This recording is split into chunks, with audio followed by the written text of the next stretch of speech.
الحمد لله نحمده ونستعينه ونستغفره ونؤمن به ونتوكل عليه ونعوذ بالله من شرور أنفسنا ومن سيئات أعمالنا من يهده الله فلا مضل له ومن يضلله فلا هادي له ونشهد أن لا إله إلا الله وحده لا شريك له ونشهد أن سيدنا ومولانا محمدا عبده ورسوله أرسله بالهدى ودين الحق ليظهره على الدين كله وكفى بالله شهيدا فصلى الله عليه وعلى آله وأصحابه وسلم تسليما كثيرا كثيرا اما بعد فقد قال الله تبارك وتعالى كما ورد في سورة البقرة اعوذ بالله من الشيطان الرجيم بسم الله الرحمن الرحيم يا ايها الناس اعبدوا ربكم الذي خلقكم والذين من قبلكم لعلكم تتقون وقال تبارك وتعالى كما ورد في سورة الزاريات وما خلقت الجن والانس الا ليعبدون وقال جل وعلا كما ورد في سورة يوسف إن الحكم إلا لله أمر أن لا تعبدوا إلا إياه ذلك الدين القيم صدق الله العظيم رب اشرح لي صدري ويسر لي أمري واحلل عقدة من لساني يفقهوا قولي اللهم ربنا ألهمنا رشدنا واعذنا من شرور أنفسنا اللهم ارنا الحق حقا وارزقنا اتباعه وارنا الباطل باطلا وارزقنا اجتنابه اللهم وفقنا لما تحب وترضى آمین یا رب العالمین۔ دینی بھائیوں اور بہنوں اور بیٹوں اور بیٹیوں، میری آج کی گفتگو کا عنوان جو پہلے سے طے ہے، نجات کی راہ، لیکن میں آج چاہتا ہوں کہ جو دعائیں میں عام طور پر اپنی گفتگو کے شروع کرنے سے پہلے مانگا کرتا ہوں، ان کی طرف خصوصاً توجہ آپ کی مبذول کرا دوں۔ اللہم ربنا الہمنا رشدنا واعذنا من شرور انفسنا، اے اللہ ہمیں ہر اس بات کا الہام کر دے، ہمارے دلوں میں ہر وہ بات ڈال دے جو ہمارے رشد کی، ہدایت کی، فوز کی، کامیابی کی، فلاح کی ہو۔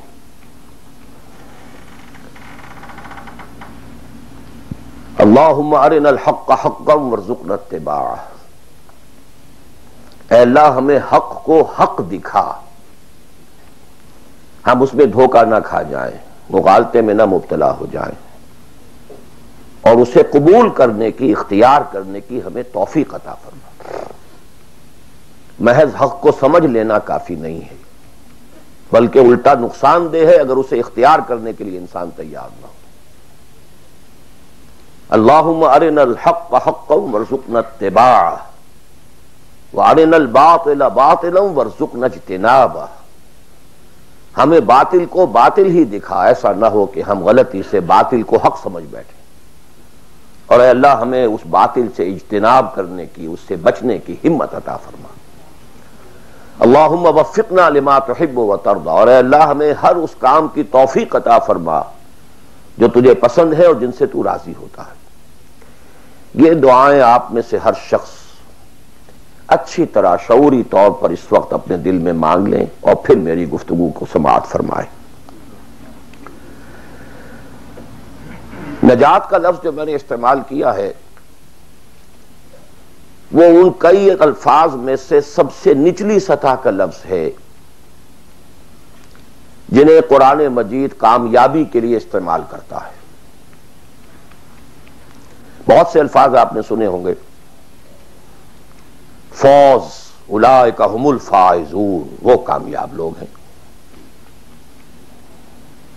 رشد، اولئک ھم الراشدون، وہ لوگ ہیں کہ جو بڑے نصیب والے ہیں،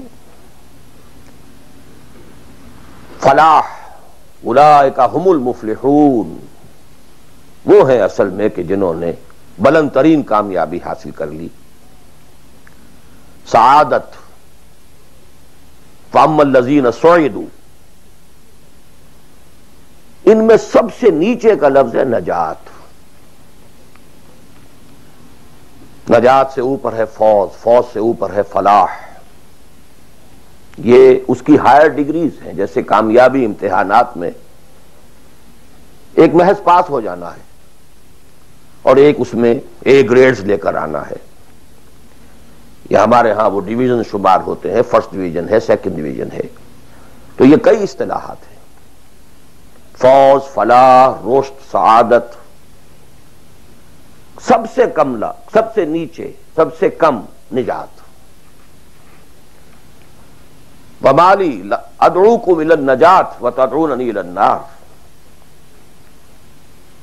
تو کم سے کم جو کامیابی کی شرائط اسلام میں ہیں، آج ہمیں ان پر گفتگو کرنی ہے. اللہ تعالی ہمیں اس سے اوپر بڑھنے کی توفیق دے، رشد اور فوز اور فلاح کی منزلوں سے ہم کنار فرمائے. لیکن ظاہر بات ہے کہ یہ تمام منزلیں بعد میں ہیں، پہلے کامیابی تو ہو. جہاں تک اس نجات کی راہ کا تعلق ہے، اس کے موضوع پر کیونکہ قرآن مجید کی جامع ترین سورت جو اس لیول پر گفتگو کرتی ہے اور جامع ترین ہے، وہ سورۃ العصر ہے. والعصر ان الانسان لفی خسر الا الذین آمنوا وعملوا الصالحات وتواصوا بالحق وتواصوا بالصبر. ثابت ہوا یہ بیس لائن ہے، اس سے نیچے تو نجات ہی نہیں ہے، وہ تو خسران ہے، ناکامی ہے. یہ بیس لائن ہے. اسی لیے میرا جو کتاب چاہے نجات کی راہ سورۃ العصر کی روشنی میں، the road to salvation in the light of Surah Al-Asr, Urdu میں بھی ہے، انگریزی میں بھی ہے. تو جیسا کہ میں نے بتایا تھا اپنی ترجمہ قرآن کے نشستوں میں کہ میں نے اسی سورۃ العصر پر بیس کر کے ایک منتخب نصاب قرآن مجید کے مطالعے کا سلیکٹڈ کورس آف اسٹڈی یہ مرتب کیا، جس میں آم کی گٹھلی جس طریقے سے وہ شے ہے جس سے پورا آم کا درخت وجود میں آ جاتا ہے، ایسے ہی سورۃ العصر ہے جس سے پورا قرآن جو ہے کھلتا چلا جاتا ہے. کتاب احکمت آیاتہ ثم فصلت من لدن حکیم خبیر. کل قرآن سورۃ العصر میں ہے. اس پر میرے آڈیوز ہیں، ویڈیوز ہیں. پورا منتخب نصاب بھی سمجھیے سورۃ العصر کی تفسیر ہے. بہرحال اس موضوع پر میں نے گزشتہ 35 سالوں میں لا تعداد مرتبہ گفتگو کی، لیکن آج میں ذرا ایک مختلف زاویے سے، مختلف اسلوب میں، باتیں وہی ہیں، حق تو ایک ہے، جہنم ایک ہی ہوگی، اس کے اندر داخلے کے دروازے لہا سبعۃ ابواب. جنت ہے، اس سے داخلے کے دروازے مختلف ہیں. حق ایک ہے، لیکن اپروچ، اس تک جانے کے لیے راستے ہیں بہت سے. تو میں آج ذرا ایک مختلف اسلوب سے وہی باتیں آپ کے سامنے دہراؤں گا. مختلف اسلوب کا فائدہ ہوتا ہے. جس بات کو انسان ایک خاص انداز سے سنتے رہنے کا عادی ہو جائے پھر اس پر توجہ نہیں کرتا. بہت مرتبہ سنی ہے، یہی بات ہے، لیکن ذرا سا اسلوب بدل دیجئے تو ذہن جو ہے وہ بیدار ہو جاتے ہیں اور ایک نئی آمادگی پیدا ہو جاتی ہے بات کو سمجھنے کے لیے. اسی لیے وہ بڑا پیارا مصرع ہے کہ ایک پھول کا مضمون ہو تو 100 رنگ سے باندھوں. بات تو ایک ہی پھول کو ڈسکرائب کرنا ہے، لیکن اس کو اس طرح سے کروں، اس طرح سے کروں، ایسے کروں. اور اسی کو قرآن مجید نے استعمال کیا. یہ اصل اسلوب قرآن کا ہے. کذالک نصرف الآیات، تصریف الآیات، آیات کو گردش دینا. ایک آیت میں ایک مضمون پہلے ہے، دوسرا بعد میں ہے. دوسری آیت میں دوسرا مضمون جو ہے وہ پہلے آ گیا ہے اور پہلا جو ہے وہ بعد میں لے آئے. یا ایھا الذین آمنوا کونوا قوامین بالقسط شہداء للہ، یہ سورہ نساء میں ہے. یا ایھا الذین آمنوا کونوا قوامین للہ شہداء بالقسط، یہ آپ کو سورہ مائدہ میں مل جائے گا. لِیَکُونَ الرَّسُولُ شَہِیدًا عَلَیکُمْ وَتَکُونُوا شُہَدَاءَ عَلَى النَّاسِ، یہ سورہ حج میں ہے. لِتَكُونُوا شُهَدَاءَ عَلَى النَّاسِ وَيَكُونَ الرَّسُولُ عَلَيْكُمْ شَهِيدًا، یہ سورہ بقرہ میں ہے تصریف الآیات، كَذَلِكَ نُصَرِّفُ الآیات۔ تو میں آج کوشش کر رہا ہوں تصریف آیات کے اس اسلوب کو کسی درجے میں، قرآنی اسلوب ہے، اس کو کاپی کرنا بھی آسان نہیں ہے، کوشش کروں گا اس سے اپنی وہی بات جو آپ میں سے بہت سے حضرات کے سامنے اس سے پہلے بہت مرتبہ آ چکی ہوگی، لیکن نئے اینگل سے۔ وہ اینگل کیا ہے؟ اللہ کا دین کا ایک ہی تقاضا ہے انسان سے، وہ تقاضا جس کے بارے میں ہم کہہ سکتے ہیں کہ 100 بات کی ایک بات، ایک بات۔ جیسے اردو کا ایک محاورہ ہے، ہاتھی کے پاؤں میں سب کے پاؤں، وہ اتنا چوڑا پاؤں ہے کہ وہ سب پاؤں رکھ دیں تو اس میں آ جائیں گے۔ اس طریقے سے ایک بدو صحابی آئے تھے حضور سے، انہوں نے ایک سوال کیا تھا کہ مجھے کل دین کی بات ایک جملے میں سمجھا دیجئے۔ آپ نے فرمایا ہاں ٹھیک ہے، آؤ، قل آمنت باللہ ثم استقم، دیٹس آل، اللہ پر کہو کہ میں اللہ پر ایمان لایا، پھر اس پر جم جاؤ۔ اسی طرح آج میں آپ سے دین کا کل تقاضا، اللہ کا کل مطالبہ، اور میرے ذہن میں وہ آیت آ رہی ہے کلا لما یقض ما امرہ، ہم نے ایک ہی تقاضا انسان سے کیا، اس نے اس کو پورا نہیں کیا۔ اور میرے ذہن میں اس وقت ایک سین آ رہا ہے، وہ جو پکچر بنائی گئی تھی حضور کی سیرت پر، the messenger of Allah, the messenger of God perhaps, اس میں دکھایا گیا ہے کہ ابو طالب بستر وفات پر ہیں، آخری وقت ہے، قریش کا وفد آیا ہے الٹیمیٹم لے کر کے، ابو طالب اب ہمارا صبر کا پیمانہ لبریز ہو گیا، یا تو اپنے بھتیجے کو روک لو ورنہ پھر آئیے اوپن، پھر ایک اوپن چیلنج ہے، کھلے میدان میں مقابلہ کیجیے۔ ایک جملہ اس وقت اس پکچر میں ہے جو کہا ابو طالب نے، one word, my nephew demand from you only one word. اس نے تم سے کیا تقاضا کیا ہے؟ تم سے دولت نہیں مانگی، تم سے مال نہیں مانگا، تم سے حکومت نہیں مانگی، کچھ بھی تو نہیں مانگتا، وہ ایک بات مانگتا ہے، ایک کلمہ تک مانگتا ہے۔ ابو جہل نے فوراً ریٹارٹ کیا، the one word he demands demolishes all the gods. وہ ایک بات اس کی ایسی ہے کہ جو ہمارے سارے معبودوں کا تیا پانچا کر کے رکھ دیتی ہے، ختم کر دیتی ہے۔ ایک بات، دین تو ایک بات ہے۔ اسی انداز میں آپ کو بتا رہا ہوں کہ اللہ کا کل تقاضا، دین کا کل تقاضا ایک لفظ میں ہے، وہ لفظ ہے عبادت۔ تمام انبیاء کی دعوت آپ قرآن مجید میں مختلف مکی صورتوں میں پڑھیں گے، ان اعبدوا اللہ ما لکم من الہ غیرہ، اللہ کی عبادت کرو، تمہارا اس کے سوا کوئی الہ، کوئی معبود نہیں۔ خود قرآن کی دعوت صرف اس فرق کے ساتھ کہ پہلے انبیاء کہتے تھے یا قوم اعبدوا اللہ، اے میری قوم کے لوگوں اللہ کی عبادت کرو، اللہ کی بندگی کرو۔ حضور چونکہ بھیجے گئے پوری نوع انسانی کے لیے، تو یہاں خطاب ہے یا ایھا الناس اعبدوا ربکم الذی خلقکم والذین من قبلکم لعلکم تتقون۔ اے لوگو، اے بنی آدم، بندگی کرو، پرستش کرو اپنے رب کی جس نے تمہیں پیدا کیا۔ سورہ ذاریات میں فرمایا وَمَا خَلَقْتُ الْجِنَّ وَالْإِنسَ إِلَّا لِيَعْبُدُونَ، تمہاری غایت تخلیق ہی یہ ہے، ہم نے تمہیں پیدا ہی اس لیے کیا ہے کہ تم ہماری بندگی کرو، ہماری عبادت کرو۔ اور وہی 100 بات کی ایک بات حضرت یوسف نے اپنے قید خانے کے ساتھیوں سے کہی تھی، ان الحکم الا للہ امر لا تعبدوا الا اياه ذلك الدين القیم۔ ایک جملے میں کل دین قیم ہے، مکمل دین ہے، اس کے سوا کسی اور کی عبادت اور بندگی نہ کرو۔ تو ایک لفظ ہے، ایک تقاضا ہے، ہم پورا کر دیں تو نجات بھی ہے، فوز بھی ہے، فلاح بھی ہے، رشد بھی ہے، سعادت بھی ہے، ہدایت بھی ہے، سب کچھ ہے۔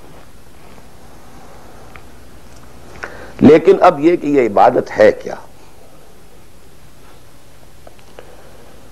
عبادت کے 5 اجزاء، بلکہ اجزاء کا لفظ میں نے غلط شمار کیا، استعمال کیا۔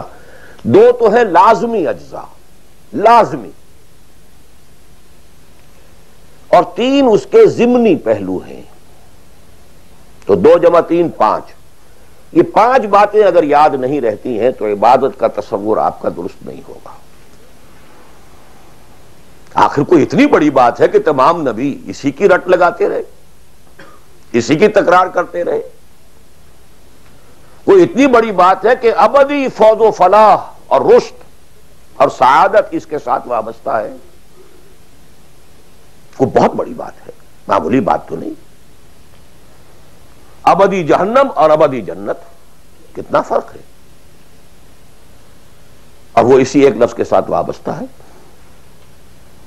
عبادت ہے کیا؟ اس کے 2 جو لازمی اجزاء ہیں، ان میں سے ایک کی مثال ہے جسم۔ یہ میرا جسم 2.5 من وزن ہے اس کا، یہ میرا جسم ہے۔ ایک اس میں روح ہے، بدن وغیرہ نہیں ہے، نہ نظر آتی ہے، لیکن اصل انسان وہ روح ہے۔ اسی طرح عبادت کا جو جسد ظاہری ہے، جو نظر آتا ہے، پیلپیبل ہے، محسوس ہوگا، سامنے آئے گا، وہ ہے اطاعت کلی، total obedience. Without any reservation, کوئی استثناء نہ ہو۔ مخلصین لہ الدین، اطاعت کو اس کے لیے خالص کرتے، ٹوٹل اوبیڈینس۔ یہ ہے جسد۔ 2.5 من جو ہے عبادت، وہ یہ ہے۔ اور اس کی روح کیا ہے؟ اللہ کی محبت۔ یہ اطاعت محبت جذبے سے سرشار ہوگا تب تو عبادت ہے، ورنہ اطاعت ہے صرف۔ اطاعت تو انسان حکمرانوں کی بھی کرنے پہ مجبور ہو جاتا ہے۔ ہم انگریزوں کی اطاعت کرتے تھے، آپ یہاں بہت سے ایسے قوانین کی اطاعت کرتے ہیں جو آپ کو پسند نہیں ہے، مجبوری ہے، آ گئے ہیں، رہ رہے ہیں، کیا کریں۔ لیکن جب آؤٹ آف لو، انٹینس لو، جب کسی کی ٹوٹل اوبیڈینس قبول کی جائے گی تو یہ عبادت ہے۔ یہ 2 ہے اجزاء لازم۔ اس کو بڑی خوبصورتی سے امام ابن تیمیہ اور حافظ ابن قیم انہوں نے بیان کیا ہے۔ العبادت تجمع اصلین، غایت الحب مع غایت الذل والخضوع۔ 2 چیزیں جمع ہوتی ہیں تو عبادت پوری ہوتی، انتہا درجے کی محبت اور انتہا درجے کی عاجزی اور اطاعت اور سرفگندگی کسی کے سامنے۔ یہ دونوں چیزیں اطاعت کے لازمی اجزاء ہیں عبادت کے۔ اور ان دونوں کے بارے میں ایک بات اور نوٹ کیجئے، ان دونوں کے اعتبار سے اللہ اور اس کا رسول بریکٹڈ ہیں، ساتھ جڑے ہوئے، اس لیے کہ اللہ کی اطاعت رسول کی اطاعت کے ذریعے ہے۔ وَمَا أَرْسَلْنَا مِن رَّسُولٍ إِلَّا لِيُطَاعَ بِإِذْنِ اللَّهِ وَمَن يُطِعِ الرَّسُولَ فَقَدْ أَطَاعَ اللَّهَ۔ وہ ریپرزنٹیٹو ہے، وہ نمائندہ ہے اللہ کا، لہذا اللہ کی اطاعت، اطیعوا اللہ واطیعوا الرسول۔ اطاعت میں یہ دونوں بریکٹڈ ہیں۔ یہی وجہ ہے کہ قانون اسلامی کی مستقل سورسز جو ہیں وہ یہی 2 ہیں، اللہ کی کتاب اور اس کے رسول کی سنت۔ اسی طرح محبت میں بھی دونوں بریکٹڈ ہیں۔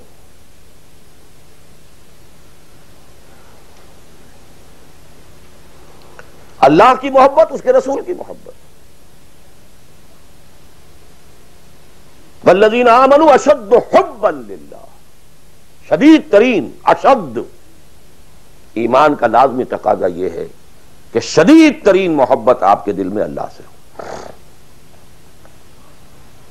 اور حضور نے فرمایا لا یؤمن احدکم حتی اکون احب الیہ من والدہ وولدہ والناس اجمعین، تم میں سے کوئی شخص مومن ہو ہی نہیں سکتا جب تک کہ میں اسے، اس کے باپ، اس کے بیٹے اور تمام انسانوں سے زیادہ محبوب نہ ہو جاؤں۔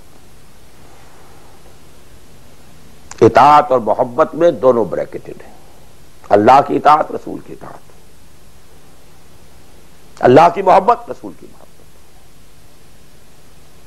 بلکہ ایک نقطہ اور نوٹ کر لیجئے،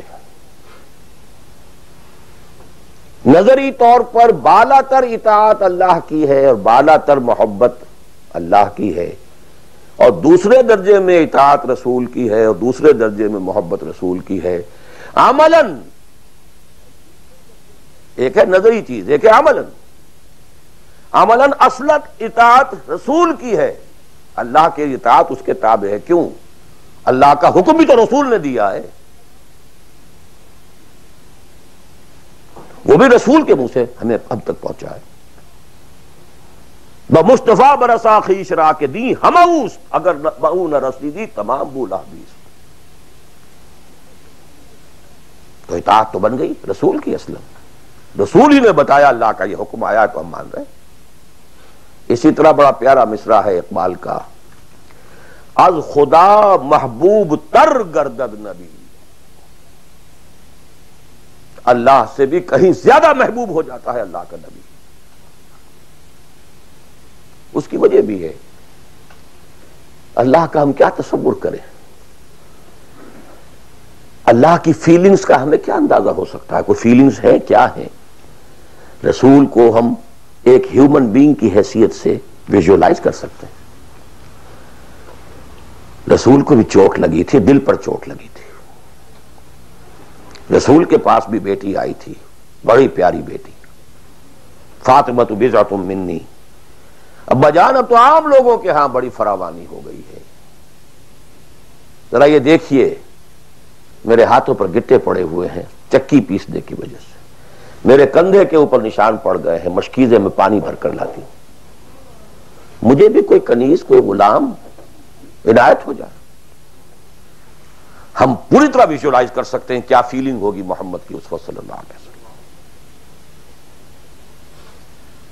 تو ہم ویژولائز کر سکتے ہیں نا کہ کیا کلیجہ اللہ نے دیا تھا کہ فرمایا بیٹی نہیں، یہ چیزیں ہمارے لیے نہیں، تمہیں میں اس سے بہتر چیز دیتا ہوں۔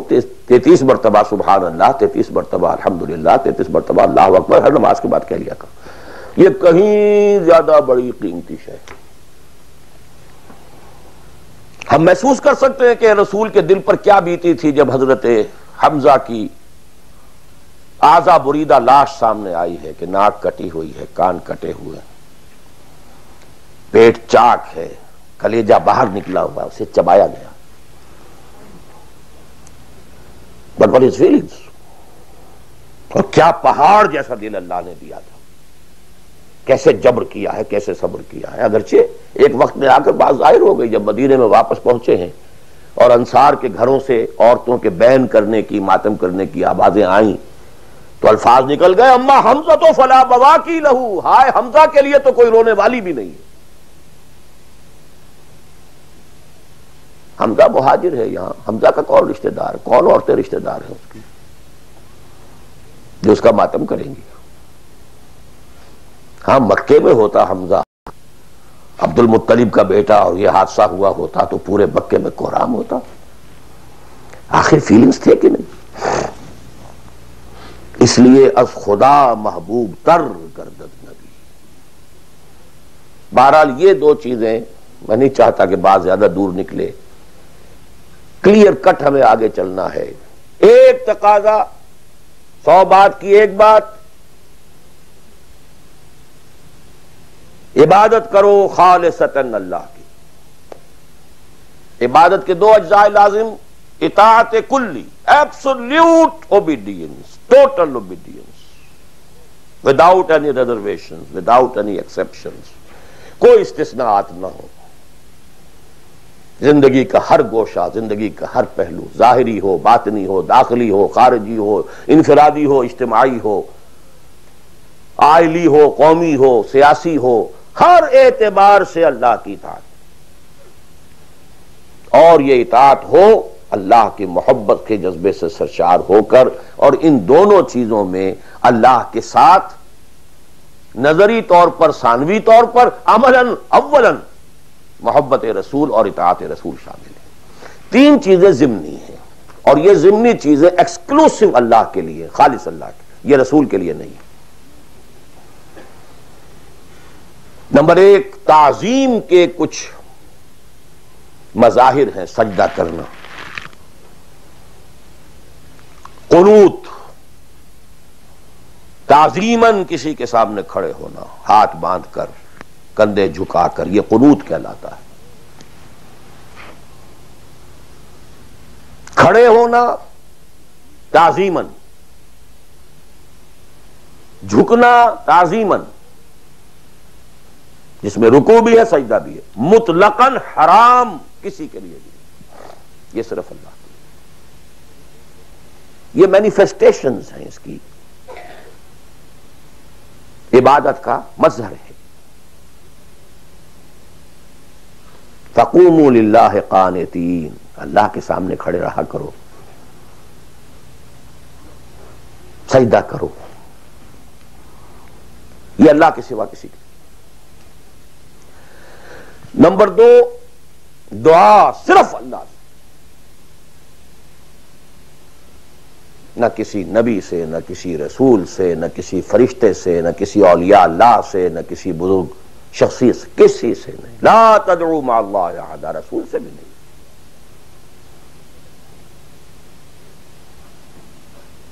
اب اس میں کئی الفاظ نوٹ کر لیجئے، استدعاء، استغاثہ، استمداد، استعانت، وہی مدد ہے، استنصار، صرف اللہ۔ ہاں مادی قوانین کے تحت فزیکل ورلڈ میں ہم مدد مانگ سکتے ہیں، ذرا مجھے ایک گلاس پانی لا دیجئے، مجھے ذرا یہ کر دیجئے، معلوم ہے پانی ہے، یہ جائے گا لے آئے گا، لیکن بالغیب مدد کسی سے مانگنا، استغاثہ کسی سے کرنا، استعانت کسی سے کرنا حرام ہے، عبادت کو زیرو سے ضرب دے کر زیرو کر دیتا۔ نمبر تین، اخلاص و احتساب، صرف اللہ، جو نیک کام کرے صرف اس کی خوشنودی کے لیے۔ یہاں تک کہ حضور کے سامنے ایک صحابی ایسے ہی محاورے میں رواں روی میں کہہ بیٹھے، ما شاء اللہ و ما شئت، جو آپ چاہیں اور اللہ چاہے۔ فوراً ڈانٹ دیا، اجعلتنی للہ ندن، تم نے مجھے اللہ کا مد مقابل بنا دیا۔ مشیت صرف اس کی، وما تشاءون الا ان یشاء اللہ۔ کوئی نیک کام سوائے اس کی رضا جوئی کے لیے اگر کسی اور کے لیے کیا گیا، ریا ہے، سمعہ ہے، دکھاوے کے لیے ہے، شہرت کے لیے ہے، دنیا کمانے کے لیے ہے، لیڈری چمکانے کے لیے ہے، اقتدار حاصل کرنے کے لیے ہے، کوئی بھی اور مقصد اگر شامل ہوا، زیرو سے ضرب کھا کر پوری عبادت زیرو ہو جائے گی۔ احتساب، بدلے کی توقع صرف اللہ سے۔ یہ لفظ آپ خاص طور پر سنتے رہے ہوں گے ان دنوں بہت، من صام رمضان ایمانا واحتسابا غفر له ما تقدم من ذنبه ومن قام رمضان ایمانا واحتسابا غفر له ما تقدم من ذنبه ومن قام ليلة القدر ایمانا واحتسابا۔ ایمان کے ساتھ احتساب کیوں آ رہا ہے؟ اس کا اجر و ثواب سوائے اللہ سے اور کسی سے توقع نہ ہو۔ یہ 5 چیزیں ہیں۔ جہاں تک اطاعت کا تعلق ہے اس میں ایک ایکسیپشن نوٹ کر لیجئے، کہیں کسی وقت نسیان سے، خطا سے یا جذبات کے طوفان میں آ کر کوئی غلط حرکت کر بیٹھا، لیکن فوراً توبہ کر لے، یہ مستثنیٰ ہے۔ میں نے 3 الفاظ کہے، خطا، آپ نہیں سمجھتے تھے کہ جو میں کرنے چلا ہوں یہ ڈس اوبیڈینس ہے، آپ کو پتہ ہی نہیں تھا، خطا ہو گئی۔ نسیان، بھول گئے، ایک وقت ایسا ہے کہ آدمی کے اوپر غفلت کا ایک پردہ پڑ جاتا ہے. حضور خود فرماتے ہیں انہ لیغان علی قلبی وانی لاستغفر اللہ فی کل یوم 70 مرہ. میرے دل پر بھی کبھی کبھی حجاب سا آ جاتا ہے، میں روزانہ 70 مرتبہ استغفار کرتا ہوں اللہ. تو ہم اپنے حجابات پر حضور کے حجاب کو قیاس نہیں کر سکتے، چاہے نسبت خاک رہا عالم پاک، وہ کوئی اور شے ہے، یہ کوئی اور شے ہے، لیکن یہ کہ باہر پردہ تو پڑتا ہے، اس میں کوئی غلط حرکت سرزد ہو گئی. یا نمبر 3، جذبات کا کوئی ہیجان تھا جس نے کہ اوور پاور کر دیا، انسان کی قوت ارادی کو معطل کر دیا، کوئی غلط حرکت سرزد ہو گئی. لیکن پھر توبہ فوراً. انما التوبۃ علی اللہ للذین یعملون السوء بجہالۃ ثم یتوبون من قریب. جیسے ہی طوفان گزرا فوراً ہوش میں آیا، یہ مجھ سے کیا ہو گیا، لا الہ الا انت سبحانک انی کنت من الظالمین. ربنا ظلمنا انفسنا وان لم تغفر لنا وترحمنا لنکونن من الخاسرین وان لم تغفر لی وترحمنی لاکونن من الخاسرین. اب یہ دعا رہے، گڑ گڑا کر اللہ معاف کر دے گا. It will be written off. It will be expunged.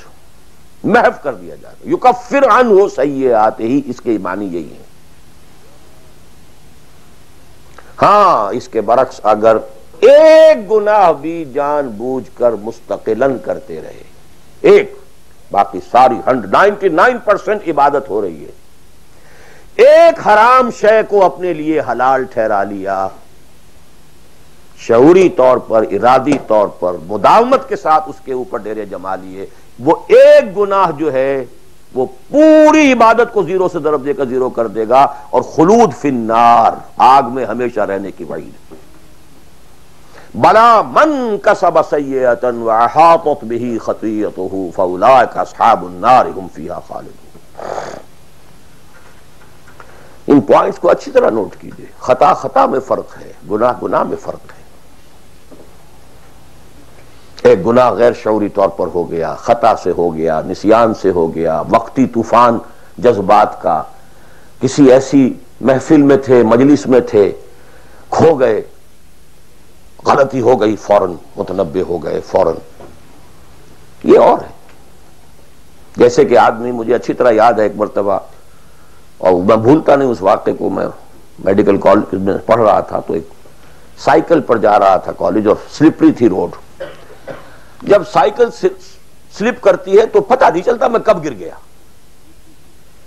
گرا ہوں لیکن مجھے پتا اس وقت چلا جب اٹھ چکا تھا میں کہ میں گرا تھا، کیونکہ آدمی وہ پڑا نہیں رہتا، فوراً اٹھتا. یہ جو ہے فوراً اٹھنا، ثم یتوبون من قریب، یہ بھی بعد میں معلوم ہوتا کہ میں گرا تھا جبکہ اٹھ چکا ہوتا آدمی. اتنا انسٹنٹینیس ہوتا ہے معاملہ. یہ ہے یتوبون من قریب.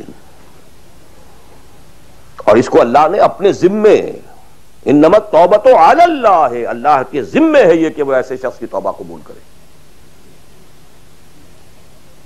انما التوبۃ علی اللہ للذین یعملون السوء بجہالۃ ثم یتوبون من قریب.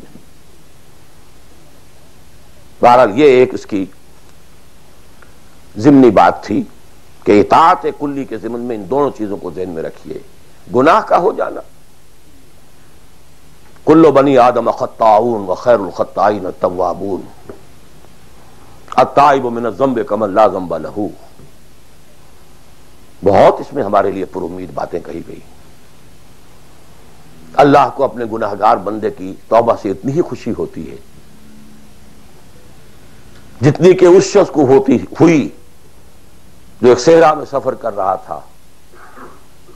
ایک ہی اونٹ تھا، اسی پر اس کا پانی تھا، اسی پر اس کا راشن تھا. تھوڑی دیر کے لیے سستانے کو لیٹا، آنکھ کھلی تو اونٹ غائب. دوڑ رہا ہے مشرق میں، مغرب میں، شمال میں، جنوب میں، تھک ہار کر بیٹھ گیا ہے. اب وہ موت کا انتظار کر رہا، نہ پانی ہے، نہ کوئی غذا ہے، نہ کوئی سواری ہے کہ اس صحرا لقدق صحرا سے نکل سکے. کہ اچانک دیکھتا ہے کہ اونٹ تو کھڑا ہے، موجود ہے. تو اسے اتنی خوشی ہوتی ہے کہ وہ کہتا ہے اللہ تو میرا بندہ، میں تیرا رب. کہنا یہ چاہتا تھا اللہ تو میرا رب، میں تیرا بندہ، لیکن اتنا مغلوب ہو گیا ہے اس وقت جذبات میں خوشی کے کہ کہہ یہ بیٹھا کہ اللہ تو میرا بندہ، میں تیرا رب. اتنی خوشی ہوتی ہے اللہ کو اپنے کسی گناہگار بندے کی توبہ سے. یہ وہ ہے وہ مسئلہ عارضی، فوری، لا علمی، جہالت، طوفان یا کسی ماحول کے فوری اثر کے تحت کوئی غلطی ہو گئی فوراً توبہ کی. لیکن یہ کہ اگر جان بوجھ کر کانشس ڈیسیژن ایک حرام شے کو بھی اگر مستقلاً اختیار کر لیا، بلا من کسب سیئۃ واحاطت بہ خطیئتہ فاولئک اصحاب النار هم فیہا خالدون. اب آئیے نیکسٹ، میں جسے آج ایک نیا اینگل کہہ رہا ہوں وہ کیا ہے. دیکھیے اطاعت کے دو پہلو ہیں، انفرادی اور اجتماعی. مجھے مراد کیا ہے؟ ان کی ریشو پروپورشن مختلف ہوگی. کوئی بہت آرگنائزڈ سوسائٹی ہے، اسٹیٹ کا کانسیپٹ ہے، اجتماعیت کا پڑھنا بہت بھاری ہو جاتا ہے، انفرادیت بہت محدود ہو جاتی ہے. کوئی بڑی پریمیٹیو سی سوسائٹی ہے، آرگنائزڈ اسٹیٹ نہیں ہے، تو انفرادیت کا دائرہ وسیع ہوتا ہے، اجتماعیت محدود ہوتی ہے. In various proportions. لیکن پہلے ان کو آئیڈینٹیفائی کیجئے، اس سے میری مراد کیا ہے. ایک وہ اللہ کی اطاعت ہے کہ جو ایک انسان کے اپنے بس میں ہے وہ کر سکتا ہے، چاہے بھوک آ جائے، فاقہ آ جائے، نقصان ہو جائے، جان کا اندیشہ ہو جائے، یہ کر سکتا ہے. ایک وہ اطاعت ہے جو کسی صورت کر ہی نہیں سکتا جب تک کہ اجتماعی ماحول نہ بدلے. کتنا ہی سنسیئر ہو، کتنا ہی نیک ہو، کتنا ہی فیصلہ کر لے، کر ہی نہیں سکتا. وہ اس کے ہاتھ میں ہے ہی نہیں. ایک ریاست ہے، آرگنائز اسٹیٹ ہے، اس کا لا ہے، آپ اس میں رہ رہے ہیں تو وہی قانون چلے گا. آپ کے بس میں نہیں ہے. آپ کا بیٹا فرض کیجئے خدا نہ خواستہ زنا کرے تو آپ اسے رجم نہیں کر سکتے، چاہے آپ کا بیٹا ہے. You have no power, no authority. آپ کا اپنا بیٹا اپنی بیٹی چوری کر لے، آپ ہاتھ نہیں کاٹ سکتے. مجھے یاد آ رہا ہے لو ان فاطمہ بنت محمد سرقت، بالفرض ہی کہہ رہا ہوں نا میں بھی، مفروضے کے طور پر آپ نہیں ہاتھ کاٹ سکتے. ایک معاشرہ ہے جس کے اندر پوری معیشت جو ہے سود کے اوپر ہے، آپ سانس بھی نہیں لے سکتے کہ جو سود سے خالی ہو. امپاسبل. ایک اسٹیٹ ہے، آپ اس کے سٹیزن ہیں، آپ اس کے کانسٹیٹیوشن کے لائل ہیں، فیتھفل ہیں. تو جیسا کہ میں نے کہا تھا آرگنائز سوسائٹی اسٹیٹ میں یہ دائرہ بہت بڑھ جاتا ہے. ٹرائبل ہے، وہاں یہ کہ انفرادیت کا کافی دائرہ ہوتا ہے، قانون کم سے کم ہوتے ہیں، نظم کم سے کم ہوتا ہے، سسٹم جو ہے اس کی گرفت کم سے کم ہوتی ہے. اب دیکھیے دو حیثیتیں دنیا میں ممکن ہیں.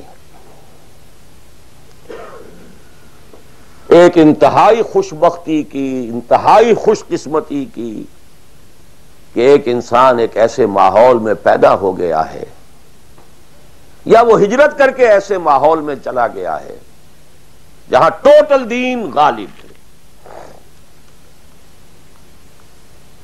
دین قائم ہے، نظام ہے ہی دین کا، حکومت ہے ہی اللہ کی.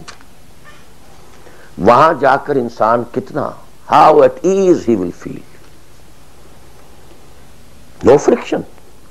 وہ بھی اللہ کی بندگی کرنا چاہتا ہے، ماحول بھی سازگار ہے، پورا نظام بھی اللہ کی بندگی پر ہے، پورا قانون بھی اللہ ہی کا نافذ ہے، پورا تعلیم کا ڈھانچہ بھی اللہ ہی کے ہدایت کے مطابق ہے، تمام ذرائع ابلاغ سے بھی اسی کے مطابق چیزیں ہیں جو نشر ہو رہی ہیں، آڈیو ویژول سب کچھ.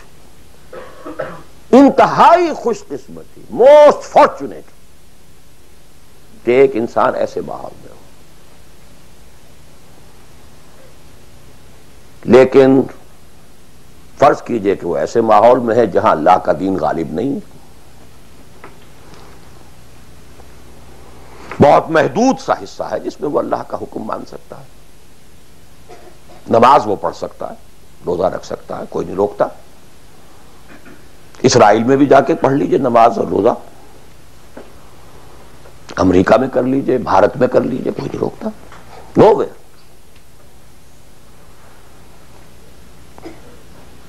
لیکن باقی ویرینگ ڈگریز میں ہوگا یہ کہ زندگی کا 75%, 80%, 50%, 60% وہ باطل کے قبضے میں ہے. تو وہ بھی تو 50%, 60% کافر ہے.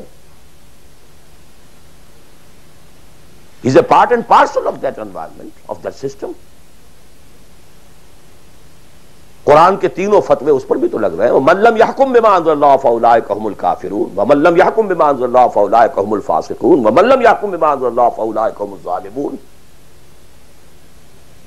وہی ظالم ہے, اور ظالم سے مراد مشرک. ان الشرک لظلم عظیم, وہی کافر ہیں. بتوں سے تجھ کو امید ہے, خدا سے نو امیدی. مجھے بتا تو صحیح اور کافری کیا ہے. کفر کہتے کس ہے؟ وہی تو فاسق ہیں, ناہنجار ہیں, باغی ہیں. ویرنگ ڈگریز کے اندر جتنا بھی اس نظام کی گرفت ہے, اس درجے میں ہر وہ شخص کافر اور ظالم اور مشرک ہے جو اس ماحول میں رہ رہا ہے. ان دونوں حالتوں میں دین کے تقاضے بالکل ایک دوسرے کے برعکس ہو جاتے ہیں. اب یہ پوائنٹ ہے جو میں چاہتا ہوں آج, I want to hammer it.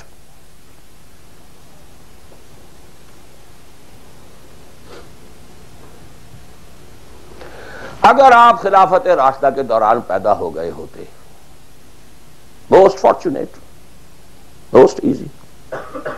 دین قائم ہے, اللہ کے احکام جاری ہیں, سارا نظام وہی ہے, دی ہول اسٹیٹ کرافٹ وہ اسلام کی بنیاد پر کام کر رہا ہے. آپ ایک سٹیزن ہیں, آپ کے لیے تقرب بالنوافل کے درجے کھلے ہوئے ہیں. فرض تو پورے ہیں یہاں, نفل نماز پڑھیے, نفل علم حاصل کیجئے, نفل روزے رکھتے چلے جائیے, نفلی چلے کیجئے, جو چاہے کیجئے. تقرب بالنوافل. اور اس تقرب بالنوافل کا درجہ یہاں تک اونچا ہو سکتا ہے, وَيَتَقَرَّبُ إِلَيَّ عَبْدِي بِالنَّوَافِلِ حَتَّى أَكُونَ, میرا بندہ نوافل کے ذریعے سے میرا تقرب حاصل کرتا جاتا ہے, کرتا جاتا ہے, کرتا جاتا ہے, یہاں تک کہ میں اس کی آنکھیں بن جاتا ہوں جن سے وہ دیکھتا ہے, اس کے کان بن جاتا ہوں جن سے وہ سنتا ہے, اس کے ہاتھ بن جاتا ہوں جن سے وہ پکڑتا ہے, اس کے پاؤں بن جاتا ہوں جن سے وہ چلتا ہے. حدیث قدسی, اور سارے وہابی بھی مانتے ہیں اس کو, یہ نہ سمجھیے کہ یہ کسی صوفی کی بڑھ ہے. حدیث صحیح عند کل المحدثین. اللہ ہاتھ بن جاتا ہے آپ کا, اللہ پاؤں بنتا ہے آپ کا, اللہ آنکھ بنتا ہے آپ کی, اللہ کان بنتا ہے آپ کا. یہ بہت اونچی بات ہے, بہت اونچی بات ہے, بہت اونچی بات ہے. لیکن یہ تقرب بالنوافل کا درجہ کہاں آئے گا؟ جہاں آپ ایک اسلامی نظام کے تحت سانس لے رہے ہیں, جہاں وہ اسلامی نظام نہیں ہے. پہلا فرض تن من دھن اس نظام کو بدلنے کے لیے لگا دینا. اگر یہ نہیں ہے تو نماز نہیں ہے, منہ پر دے ماری جائے گی. میں جو کچھ کہہ رہا ہوں علی وجہ البصیرت کہہ رہا ہوں, میری پوری زندگی کے مطالعے کا نچوڑ ہے. نماز منہ پر دے ماری جائے گی, روزے منہ پر دے مارے جائیں گے. You reconcile your self to that system جو میری بغاوت کے اوپر مبنی تھا.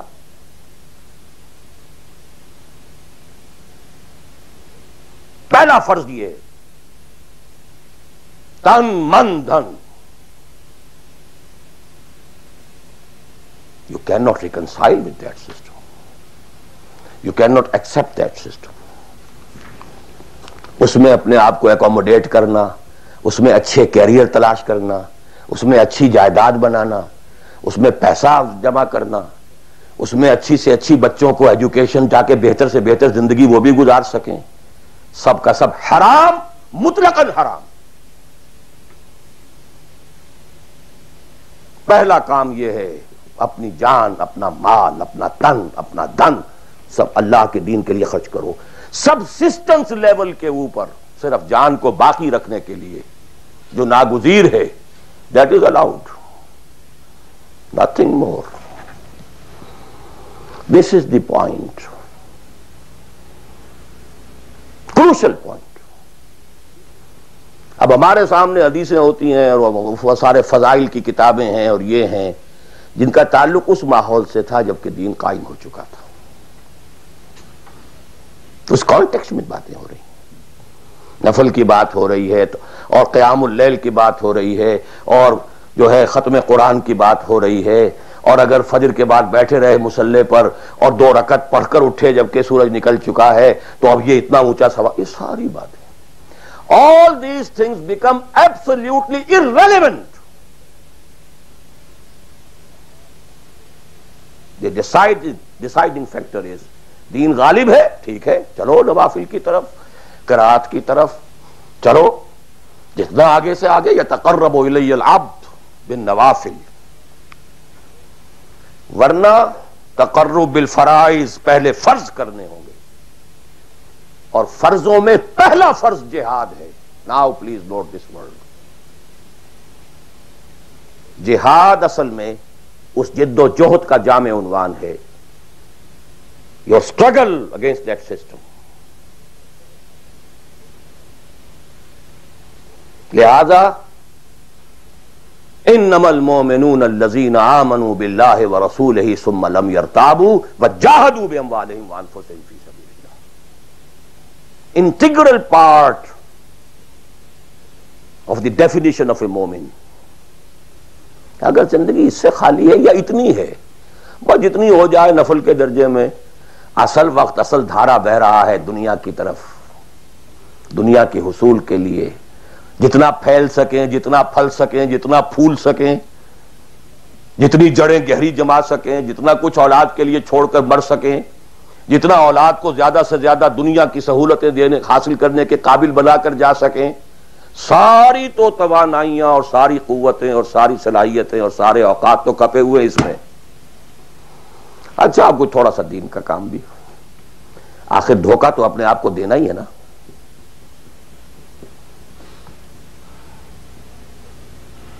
عصمت فروش عورتیں بھی تو کالے کپڑے پہن کے جلوس میں نکلتی ہیں تازیوں کے، اور سبیلیں لگاتی ہیں اور مسجدیں بناتی ہیں۔ They have to deceive themselves. ڈاکو لوگ نہایت صفاق یتیموں اور بیواؤں کی سرپرستی کرتے تھے۔ ہمارے معاشرے میں جو بستہ الف بستہ بے کے غنڈے ہوتے ہیں، ان کے ہاں بھی نیکی کا، پن کا، خیر کا کھاتا ہوتا ہے۔ اسی طرح کچھ مذہبی ایکٹیویٹی ہے۔ اصل شے یہ ہے کس ماحول میں رہ رہے ہیں۔ بہت خوش قسمت ہوتا میں اور آپ، پھر آپ اچھے سے اچھا پہنتے، کوئی اعتراض نہیں، اچھے سے اچھا کھاتے۔ قل من حرم زینۃ اللہ التی اخرج لعبادہ والطیبات من الرزق۔ خلافت راشدہ میں آپ رہ رہے ہیں، آپ حلال ذریعے سے کما رہے ہیں، آپ بہت اچھا کھائیے، بہت اچھا پہنیے، بلکہ اللہ چاہتا ہے کہ اس کی نعمت جو اس نے تمہیں دی ہے وہ تم پر ظاہر ہو۔ لیکن پلیز نوٹ دی کانٹیکسٹ، دین مغلوب ہو اور آپ اچھا پہننے اور اچھے کھانے کی فکر میں ہو۔ مجھے جملہ یاد آ رہا ہے حضرت ابو بکر کا رضی اللہ تعالی عنہ۔ تھوڑا سا مسئلہ ہوا تھا کہ لوگوں نے کہا کہ زکوٰۃ ہم دیں گے لیکن زکوٰۃ ریاست کو نہیں دیں گے، اپنے طور پر خرچ کریں گے۔ حضرت ابو بکر نے فیصلہ کیا ان کے خلاف جنگ کا۔ حضرت عمر جیسی شخصیت بھی مشورہ دے رہی ہے کہ دیکھیں نہیں، 2 فرنٹ پہلے ہم نے کھولے ہوئے ہیں، جیش اسامہ کو بھی آپ نے روکا نہیں کہ جائے، حضور نے تیار کیا تھا۔ پھر جو مرتدی ہو گئے کسی اور کو نبی مان لیا ان کے خلاف تو جنگ کرنی ہی کرنی ہے، لیکن یہ تو صرف نماز بھی پڑھ رہے ہیں اور یہ زکوٰۃ کا بھی انکار نہیں کر رہے ہیں، صرف ہمیں نہیں دے رہے ہیں، تو ان کے ساتھ ذرا مصلحت کا تقاضا یہ ہے کہ کچھ نرمی کی جائے۔ ان کے بڑے پیارے الفاظ تھے، ایبدل الدین وانا حی، کیا دین میں تغیر کیا جائے گا جبکہ ابھی میں زندہ ہوں؟ خدا کی قسم اگر یہ حضور کے زمانے میں زکوٰۃ کے اونٹوں کے ساتھ ان کے باندھنے والی رسی بھی دیتے تھے، اور اب اگر یہ کہیں گے کہ اونٹ لے جاؤ رسی نہیں دیں گے، تب بھی میں قتال کروں گا، اور خدا کی قسم کوئی میرا ساتھ نہیں دے گا تو میں اکیلا جاؤں گا۔ اور اے عمر تمہیں کیا ہو گیا؟ تم جاہلیت میں تو بڑے سخت تھے، اسلام میں آ کر تم نرم ہو گئے ہو۔ یہ ڈانٹ ابو بکر پلا رہے ہیں عمر کو رضی اللہ تعالی عنہ۔ تو اچھی طرح جان لیجئے، اب میں نہیں کہہ سکتا کہ میں کس طریقے سے اس کو بیان کروں، کیسے ٹھوک ٹھوک کر آپ کے ذہنوں میں اتار دوں۔ یہ ہے اصل شے، دین کا سارا سٹرکچر ہی بالکل ریورس ہو جاتا، the whole value structure absolutely changes. دین غالب ہے تو وہ ساری باتیں ہیں جو ہم نے خوب یاد کی ہوئی ہیں، آسے حقوق والدین بھی تو ہے نا، آخر بچوں کے حقوق بھی تو ہے نا۔ یہ حقوق والدین جو ہے ان مہاجرین کو یاد نہیں آئے جو اپنے ماں باپ کو چھوڑ کر مدینے پہنچ گئے تھے، یہ اولاد کے حقوق انہیں یاد نہیں آئے، بیویوں کے حقوق یاد نہیں آئے، وہ تو فینیٹکس تھے نا، پاگل تھے نا۔ مدینے کے منافقین نے انہیں سفہاء کہا تھا، بے وقوف لوگ ہیں یہ، انؤمن کما آمن السفہاء، these fools, these fanatics۔ یہ ساری حدیثیں آپ کو یاد ہیں۔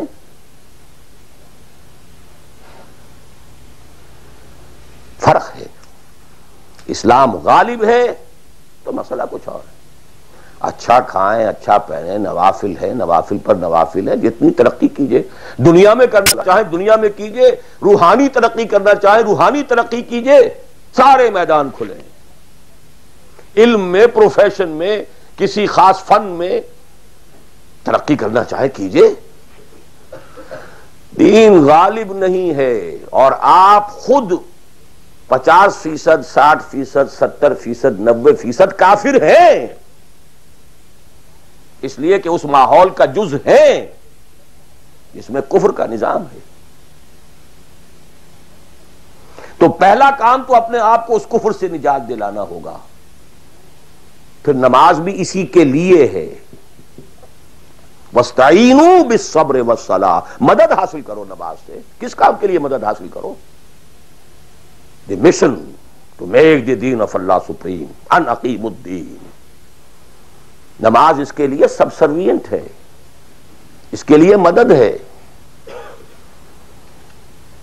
روزہ اسی کے لیے جنگ کرنے کی صلاحیت پیدا کرنے کے لیے ہے۔ اس لیے 23ویں رکوع میں سورہ بقرہ کے روزے اور رمضان کے احکام میں 24ویں رکوع میں قتال شروع ہو گیا، قاتلوا فی سبیل اللہ الذین یقاتلونکم۔ اور عرب جو ہیں وہ روزہ رکھواتے ہی صرف گھوڑوں کو تھے، خود تو رکھتے ہی نہیں تھے، کیونکہ گھوڑے کو استعمال کرتے تھے لوٹ مار میں، غارت گری میں، جنگوں میں، اور گھوڑا ہے نرم نازک مزاج جانور، پیاس برداشت نہیں کر سکتا، بھوک برداشت نہیں کر سکتا، اونٹ تو کر جاتا، چاہیے تھا انہیں گھوڑا، لہذا گھوڑے کو عادی بناتے تھے دھوپ کا، پیاس کا، بھوک کا، تاکہ ایسا نہ ہو کہ اہل مارکے کا وقت اور گھوڑے صاحب جواب دیے بیٹھے ہوں تو سوار کیا کرے گا۔ تو ساما یسومو عربی زبان میں گھوڑے کے لیے تھا، انسانوں کے لیے تھا ہی نہیں۔ یہ تو مدینے میں آنے کے بعد پھر حضور نے یہودیوں کو دیکھا کہ روزہ رکھتے ہیں، تو آپ نے بھی مسلمانوں سے کہا عاشورہ کا روزہ ہے وغیرہ وغیرہ، چھوڑ دیجیے اس بات کو، لمبی ہو جائے گی۔ یہ ساری چیزیں اصل میں ہیں اس مقصد کے لیے۔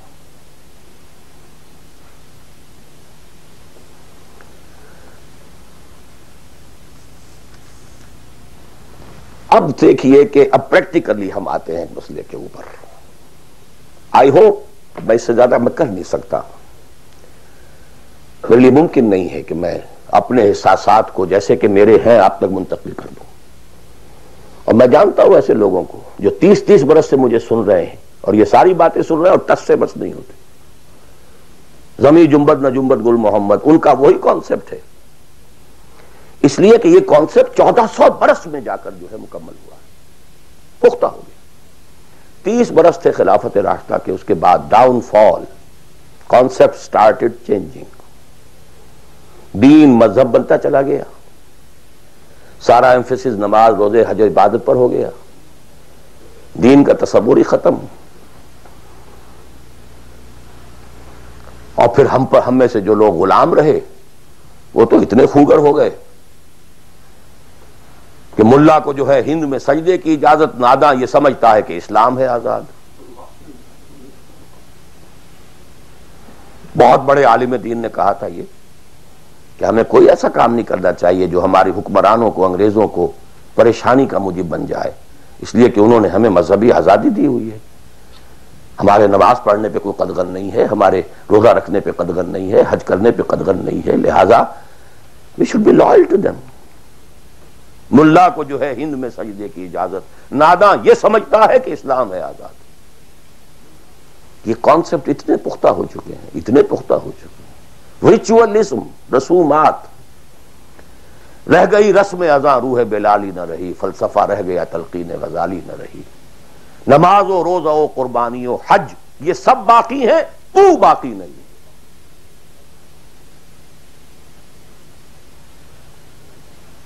نمازیں بھی ہیں، روزے بھی ہیں، تراویح بھی ہم نے پڑھی ہے. اب موسم آ رہا، عید الاضحیٰ بھی ہوگی، قربانی بھی ہوگی، حج کے لیے بھی جائیں گے، لیکن دنیا پر کوئی اثر اس کا. 30 لاکھ آدمی حج کر کے آئیں گے، معاشرے پر کوئی زیرو کے برابر بھی کوئی اثر ہے؟ جو خود جا کر کے آتے ہیں ان پر کوئی اثر ہوتا ہے؟ جیسے گئے ویسے آئے. الٹا یہ کہ یہ اور کانفیڈنس لے آئے کہ پچھلے سارے گناہ معاف ہو گئے، اب اثر نو کرنے کی چھوٹ ہے. This is what is happening. اور میں اپنا 35 سال کا تجربہ آپ کو بتا رہا ہوں. اصل ڈیسائسو پوائنٹ یہ، اس کو سمجھ لیں اگر تو آپ کا پورا تصور بدل جائے گا، ویلیو سٹرکچر بدل جائے گا. لیکن نہیں تو پھر جو بھی ہے وہ ہے. اب میں ایک عملی سوال کہہ رہا تھا کہ اس میں ایک بڑا عملی سوال ہے، میں کیا کروں؟ میں ایک ایسے ماحول میں رہ رہا ہوں جس میں اللہ کا دین غالب نہیں ہے. میں نماز پڑھ رہا ہوں، روزہ رکھ رہا ہوں، میں شراب نہیں پیتا، میں سور نہیں کھاتا. چلو میں نے اپنا اکاؤنٹ جو ہے بینک میں جو ہے کرنٹ اکاؤنٹ رکھا ہوا ہے، میں نے کوئی سود نہیں لیا، نہ سود لینا چاہتا ہوں. کیا کروں؟ اکیلا چنا پہاڑ کو تو نہیں پھوڑ سکتا، پورا نظام تو میرے بدلنے سے نہیں بدل جائے گا. تو میں تو رہا پھر 40%، 50%، 60%، 70% کافر کا کافر. تو واسطے وے آؤٹ، واسطے مخرج. بڑی پیاری حدیث ہے وہ جس میں یہ الفاظ آتے ہیں. حضور نے فرمایا انہا ستکون فتنۃ، ایک وقت آئے گا کہ بڑا فتنہ ہوگا. حضرت علی فرماتے میں نے فوراً عرض کیا مل مخرج منہا یا رسول اللہ، اے اللہ کے رسول یہ بتائیے اس سے نکلنے کا راستہ کون سا ہوگا. یہ نہیں پوچھا کیا فتنہ ہوگا، کیوں ہوگا، کب ہوگا، کیسے ہوگا، کدھر سے آئے گا، کچھ نہیں، نکلنے کا راستہ بتائیے. بلکہ ایک اور روایت اس حدیث کی اس سے بھی زیادہ پیاری ہے کہ اصل میں حضرت جبرائیل نے کہا حضور سے یا محمد امتک بعدک، اے محمد صلی اللہ علیہ وسلم کبھی سوچا ہے تمہارے بعد تمہاری امت کا کیا بنے گا؟ تو حضور پلٹ کر سوال کرتے ہیں مل مخرج منہا یا جبرائیل، یہ تو بہت بڑا پرابلم تم نے اے جبرائیل میرے سامنے رکھا ہے، تو اب آپ ہی بتائیں اس سے نکلنے کا راستہ کیا ہوگا. قال کتاب اللہ، وہ پوری حدیث پھر وہی ہے. کتاب اللہ فیہ خبر ما قبلکم ونبأ ما بعدکم وحکم ما بینکم وہو ذکر الحکیم وہو صراط المستقیم وہو حبل اللہ المتین. اس کا مخرج کیا ہے؟ یہ ہے اصل میں میرے اگر تو یہ بات سمجھ میں آ گئی. اس کے لیے تصور سمجھ لیجئے، ہمارے دین میں کفارے کا ایک تصور ہے. آپ نے روزہ توڑ دیا، وہ تو ٹوٹ گیا، کیا کروں، جڑ تو نہیں سکتا. کب اشکوں سے جڑ سکتا ہے؟ جو ٹوٹ گیا سو ٹوٹ گیا.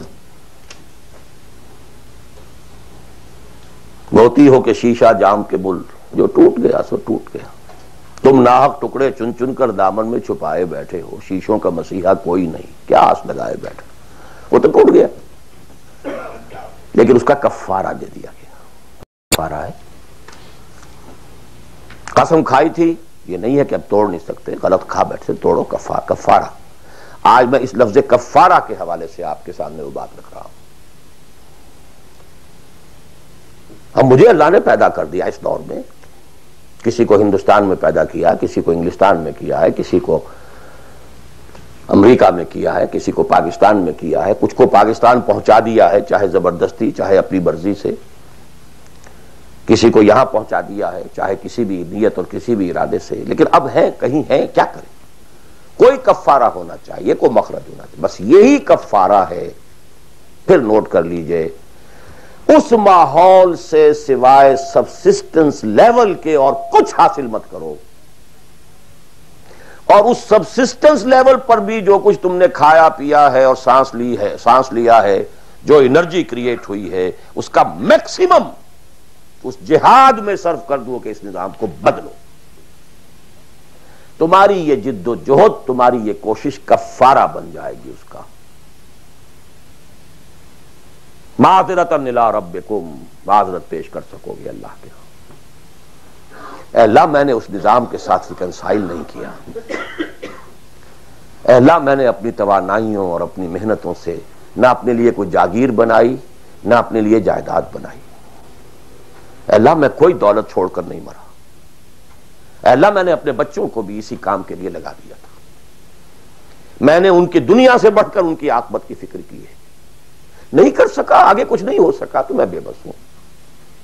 حضرت نوح بھی تو بے بس تھے، کیا کر گئے. لیکن اگر کسی بھی درجے میں ریکنسیلیشن ہے، کمپیٹیبلٹی ہے، اس کو آپ نے ایکسپٹ کر لیا ہے، اس میں پھلنے پھولنے اور پھیلنے کا بندوبست کر رہے ہیں، you are doomed. Everything will be multiplied by a big zero and will become a zero. یہ ہے جو میں سمجھا.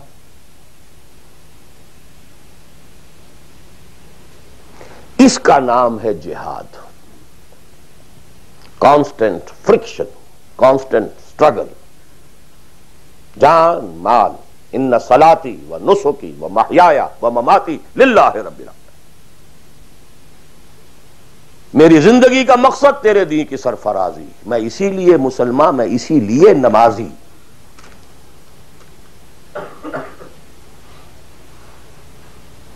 اب وہ آیت آئی، محبت میں اللہ اور اس کے رسول کی محبت کے ساتھ تیسری محبت جوڑ دی گئی، جہاد کی محبت.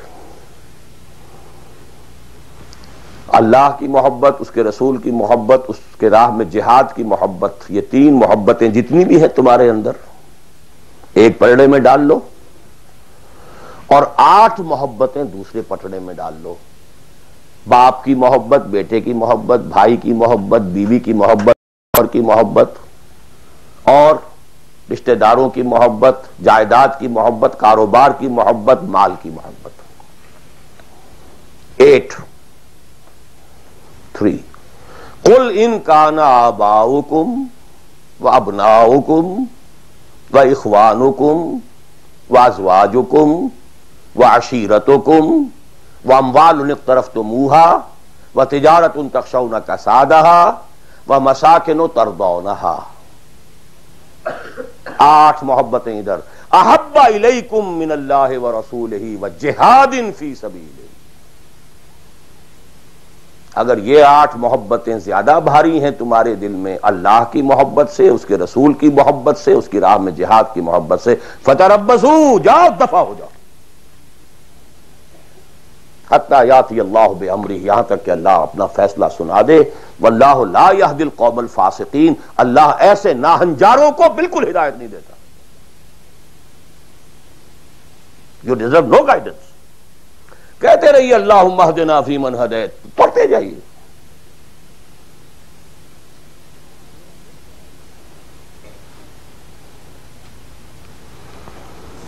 تیرا دل تو ہے صنم آشنا، تجھے کیا ملے گا نماز میں. جو میں سر بسجدہ ہوا کبھی تو زمین سے آنے لگی صدا. تیرا دل تو ہے صنم آشنا، تجھے کیا ملے گا نماز میں. تمہارے دلوں میں تو مال کی محبت ہے، جائیداد کی محبت ہے، اولاد کی محبت ہے، بیویوں کی محبت ہے، اور کہیں نام رکھا ہوا اللہ کا بھی اور رسول کا بھی. وہ چھٹانک ہے تو یہ سیر ہے. یہ کیا ملے گا نماز.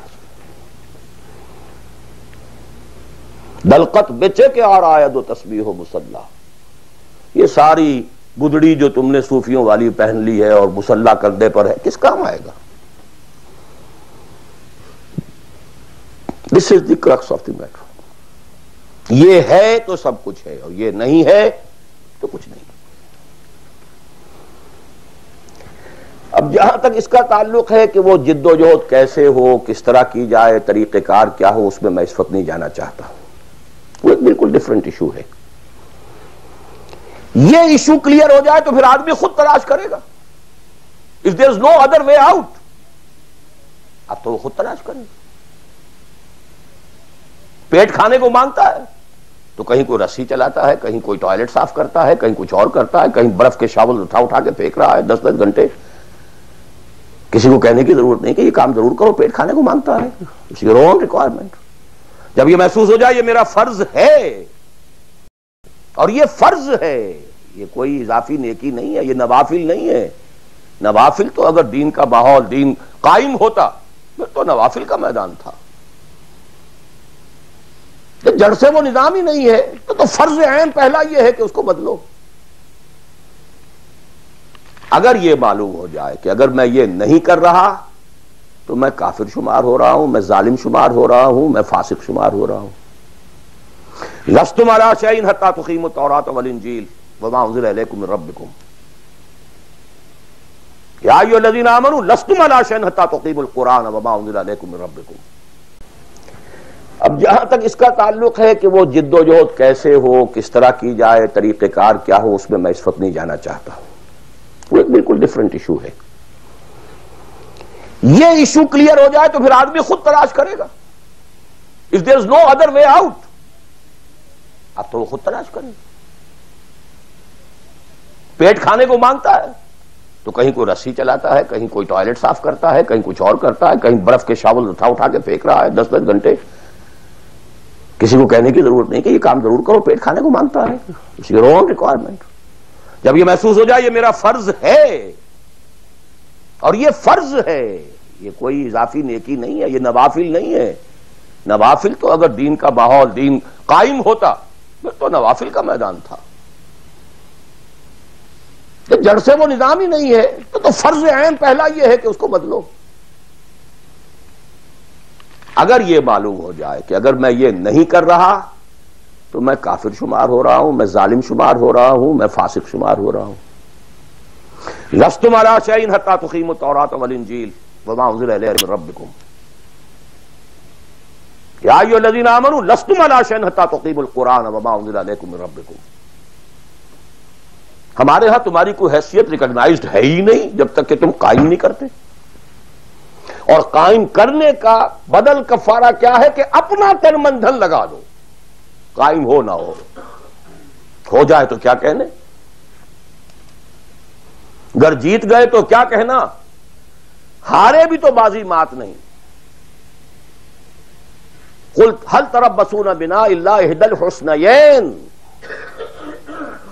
ان دونوں حالتوں میں ہمارے لیے تو حسنہ ہی حسنہ ہے. سب کے سب مر گئے، قتل ہو گئے، رومیوں کے ہاتھوں سب ہلاک ہو گئے، تب بھی ہمارے لیے تو کامیابی ہی کامیابی ہے. اور ہم جیت کر اگر آ گئے تب تو تم بھی کہو گے کہ کامیابی کے ساتھ لوٹ آئے. تو ہمارے لیے تو کس چیز سے ڈراتے ہو؟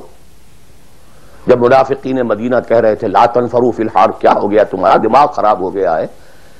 اب تک تو یہ عربوں کے آپس کی انفائٹنگ ہوتی تھی، You are going against Roman Empire, having standing armies, trained armies, Roman legions.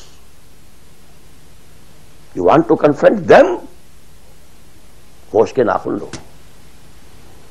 جواب کیا دیا گیا؟ قل لن يصيبنا الا ما كتب الله لنا هو مولانا هل تربصون بنا الا احدى الحسنيين.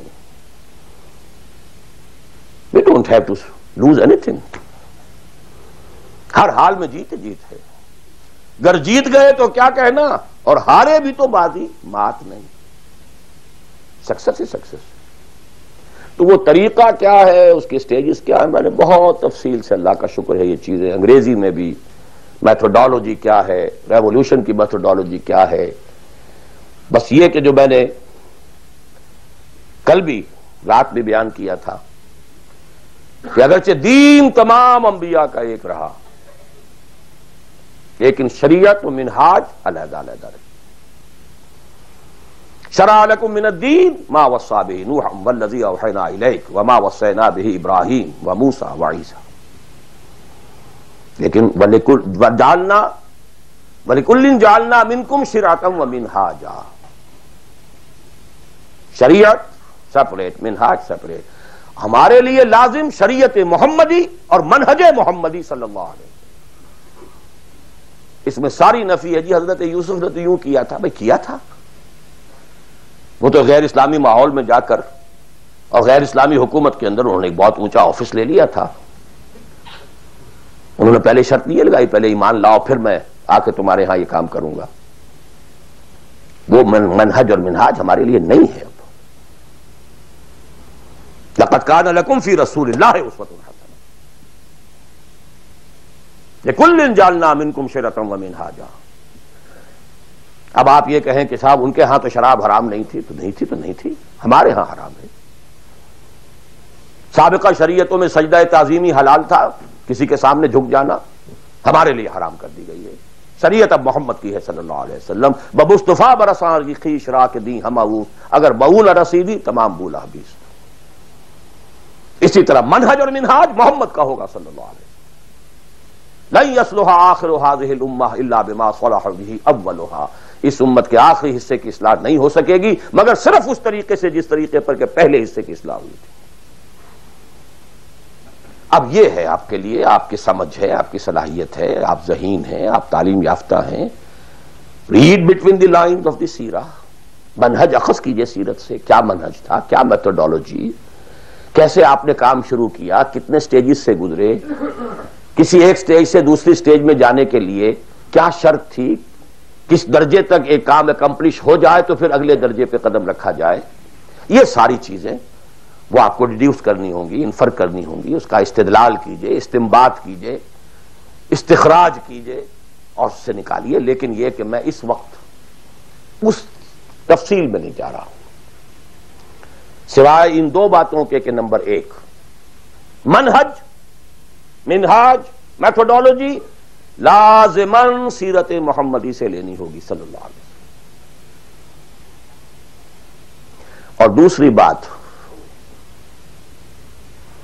یہ کام ہرگز انفرادی طور پر نہیں ہو سکتا. اس کے لیے جماعت لازم ہے. دھوکہ دیں گے اپنے آپ کو اگر سمجھتے ہیں کہ ہم یہ کام کر رہے ہیں. ہاں ایک آدمی ہے جماعت بنانے کی دھن میں لگا ہوا ہے، ابھی لوگ اس کے ساتھ نہیں آئے، وہ جماعت کے حکم میں ہے. کان ابراہیم امتن قانتن. کل آ جائیں گے، پرسوں آ جائیں گے. کوئی وقت آئے گا کہ گئے دن کے تنہا تھا میں انجمن میں، یہاں میرے رازداں اور بھی ہیں. آخر حضور کو بھی پہلے دن تو 4 ہی ملے تھے. خدیجہ الکبریٰ رضی اللہ تعالی عنہ، ابو بکر صدیق رضی اللہ تعالی عنہ، علی رضی اللہ تعالی عنہ، زید ابن حارثہ رضی اللہ تعالی عنہ، 4 ہی تو ملے تھے نا. اور 10 برس میں جا کے بھی بمشکل 125 ملے تھے. ایسا نہیں تھا کہ ٹھٹ کے ٹھٹ لگ گئے ہوں اور ہزاروں اور لاکھوں آ گئے. In the 10th year after the beginning of Wahi, not more than 125 or maximum 150 people were around him. لیکن جماعت، ید اللہ علی الجماعہ، علیکم بالجماعہ. اور اس میں حضرت عمر کا جو اثر ہے، اثر کو بھی ہم حدیث کہتے ہیں. حدیث دو چیزوں کے مجموعے کا نام ہے، اخبار و آثار. رسول کا کوئی قول، کوئی فعل، کوئی تقریر، کسی چیز کو آپ نے دیکھا اور برقرار رکھا، یہ خبر کہلاتی ہے. صحابی کا کوئی فعل، کوئی قول یا تقریر، یہ اثر کہلاتی ہے. اخبار جمع آثار یہ حدیث ہے. تو اثر ہے حضرت عمر کا رضی اللہ تعالی عنہ، لا اسلام الا بالجماعہ ولا جماعہ الا بالامارہ ولا امارہ الا بالسماعہ ولا سماع الا بالطاعہ. کوئی اسلام نہیں بغیر جماعت کے، کوئی جماعت نہیں بغیر امارت کے، کوئی امارت نہیں جب تک کہ حکم سنا نہ جا رہا ہو، اور کوئی سماعت کے معنی نہیں جب تک کہ حکم مانا نہ جائے. جماعت ایسوسیشن نہیں، انجمن نہیں، سوسائٹی نہیں، ادارہ نہیں. Institution is something else. Association is something else. Organization, party, Hizbullah, Hizbul Shaitan. Clear-cut polarization. This polarization takes some time. وقت لگتا ہے. 10-15 سال میں جو خیر کا عنصر تھا پولرائز ہو کر حضور کی طرف آ گیا، جو شیطانی ایلیمنٹ تھا وہ دوسری طرف جمع ہو گئے. آئونائزیشن ہوئی ہے، پازیٹیو آئنز ایک طرف، نیگیٹو آئنز ایک طرف. جانے ہی جانے. It took time. لیکن یہ کہ اب آئیڈینٹیفائی ہو گئے، اولئک حزب الشیطان اولئک حزب اللہ. This is the party of شیطان، this is the party of اللہ. اور تیسری بات یہ اس جماعت کے ضمن میں، جماعت جو ہے جس میں کہ سمع و طاعت ہو، وہ جماعت ہے. Listen and obey. اس سے کمتر جماعت نہیں ہے.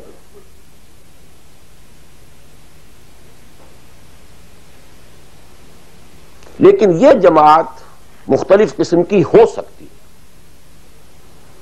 ایک کانسٹیٹیوشنل جماعت ہو سکتی ہے، اس میں کانسٹیٹیوشن کو وہ حیثیت حاصل ہوتی ہے کہ you have to obey it. کوئی اس کا صدر بنتا ہے تو حلف لیتا ہے کہ I will be loyal to this constitution. اب یہ بھی تو ایک جماعت ہے نا. امریکن نیشن ایک جماعت ہے، اس کا ایک کانسٹیٹیوشن ہے. صدر آئے گا حلف لے گا، کوئی اور آئے گا حلف لے گا، چیف جسٹس ہوگا حلف لے گا. اس کانسٹیٹیوشن کا، کسی آدمی کا نہیں ہے اس میں حلف. Not personal allegiance to anybody. Allegiance to the constitution. اسی طریقے سے جماعتیں بنے، ان کا دستور ہو، یہ ممبرشپ کی ریکوائرمنٹ ہے، یہ آپ پورا کریں گے ممبر بن جائیں گے، آپ امیر منتخب کریں گے کثرت رائے سے.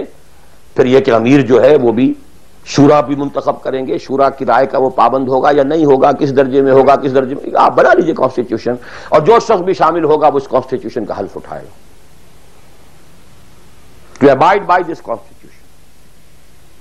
اس قسم کی جتنی جماعتیں ہیں، please take it from me, مباح ہیں، جائز ہیں، حلال ہیں، بشرطے کہ اس میں ڈسپلن ہے، اوبیڈینس ہے. دی اونلی ڈفرنس از کہ اس میں اوبیڈینس یا ڈسپلن کسی فرد کے ساتھ ایلیجینس پر نہیں ہے، بلکہ ایک کانسٹیٹیوشن کے ساتھ ایلیجینس پر ہے. But you have to obey. Listen and obey. Can't go beyond that constitution. تو مباح اور حلال اور جائز ہر وہ جماعت ہے خواہ کسی بنیاد پر بنی ہوئی ہو جس میں ڈسپلن ہے اور سمع و طاعت ہے، listen and obey ہے. لیکن منصوص، مسنون، معصور، یہ تین الفاظ. منصوص وہ شے ہے کہ جس کا ذکر قرآن اور حدیث میں ہو، نص یہ ہے ہماری. مسنون وہ شے ہے جس پر حضور نے عمل کیا ہو. معصور وہ شے ہے جس پر کہ آپ کے بعد بھی ہماری امت کے لوگوں نے عمل کیا ہے. صرف ایک طریقہ ہے اور وہ ہے پرسنل بیعت کا، شخصی بیعت. allegiance to a person. That is called bay'ah. ہمارے ہاں حضور نے لی تو بیعت لی، حالانکہ آپ نبی تھے، رسول تھے، آپ کی اطاعت تو کرنی ہی کرنی تھی، اس کا کوئی سوال ہی پیدا نہیں ہوتا، کسی اور ایڈیشنل فارمل کسی ایگریمنٹ کی کوئی ضرورت ہی نہیں. But he had to leave some uswa for the ummah. اگر یہ نہ ہوتا تو بعد میں والوں کے لیے، بعد میں تو کوئی نبی تو نہیں آنا، رسول تو نہیں آنا، اسوہ کہاں سے آتا پھر؟ بایعنا رسول اللہ صلی اللہ علیہ وسلم علی السمع والطاعۃ فی العسر والیسر والمنشۃ والمکرہ وعلی عثرۃ علینا وعلی لا ننازع الامر اہلہ وعلی نقول بالحق اینما کنا لا نخاف فی اللہ لومۃ لائم. متفق علیہ، بخاری مسلم دونوں میں یہ حدیث موجود ہے. عبادہ ابن صامت رضی اللہ تعالی.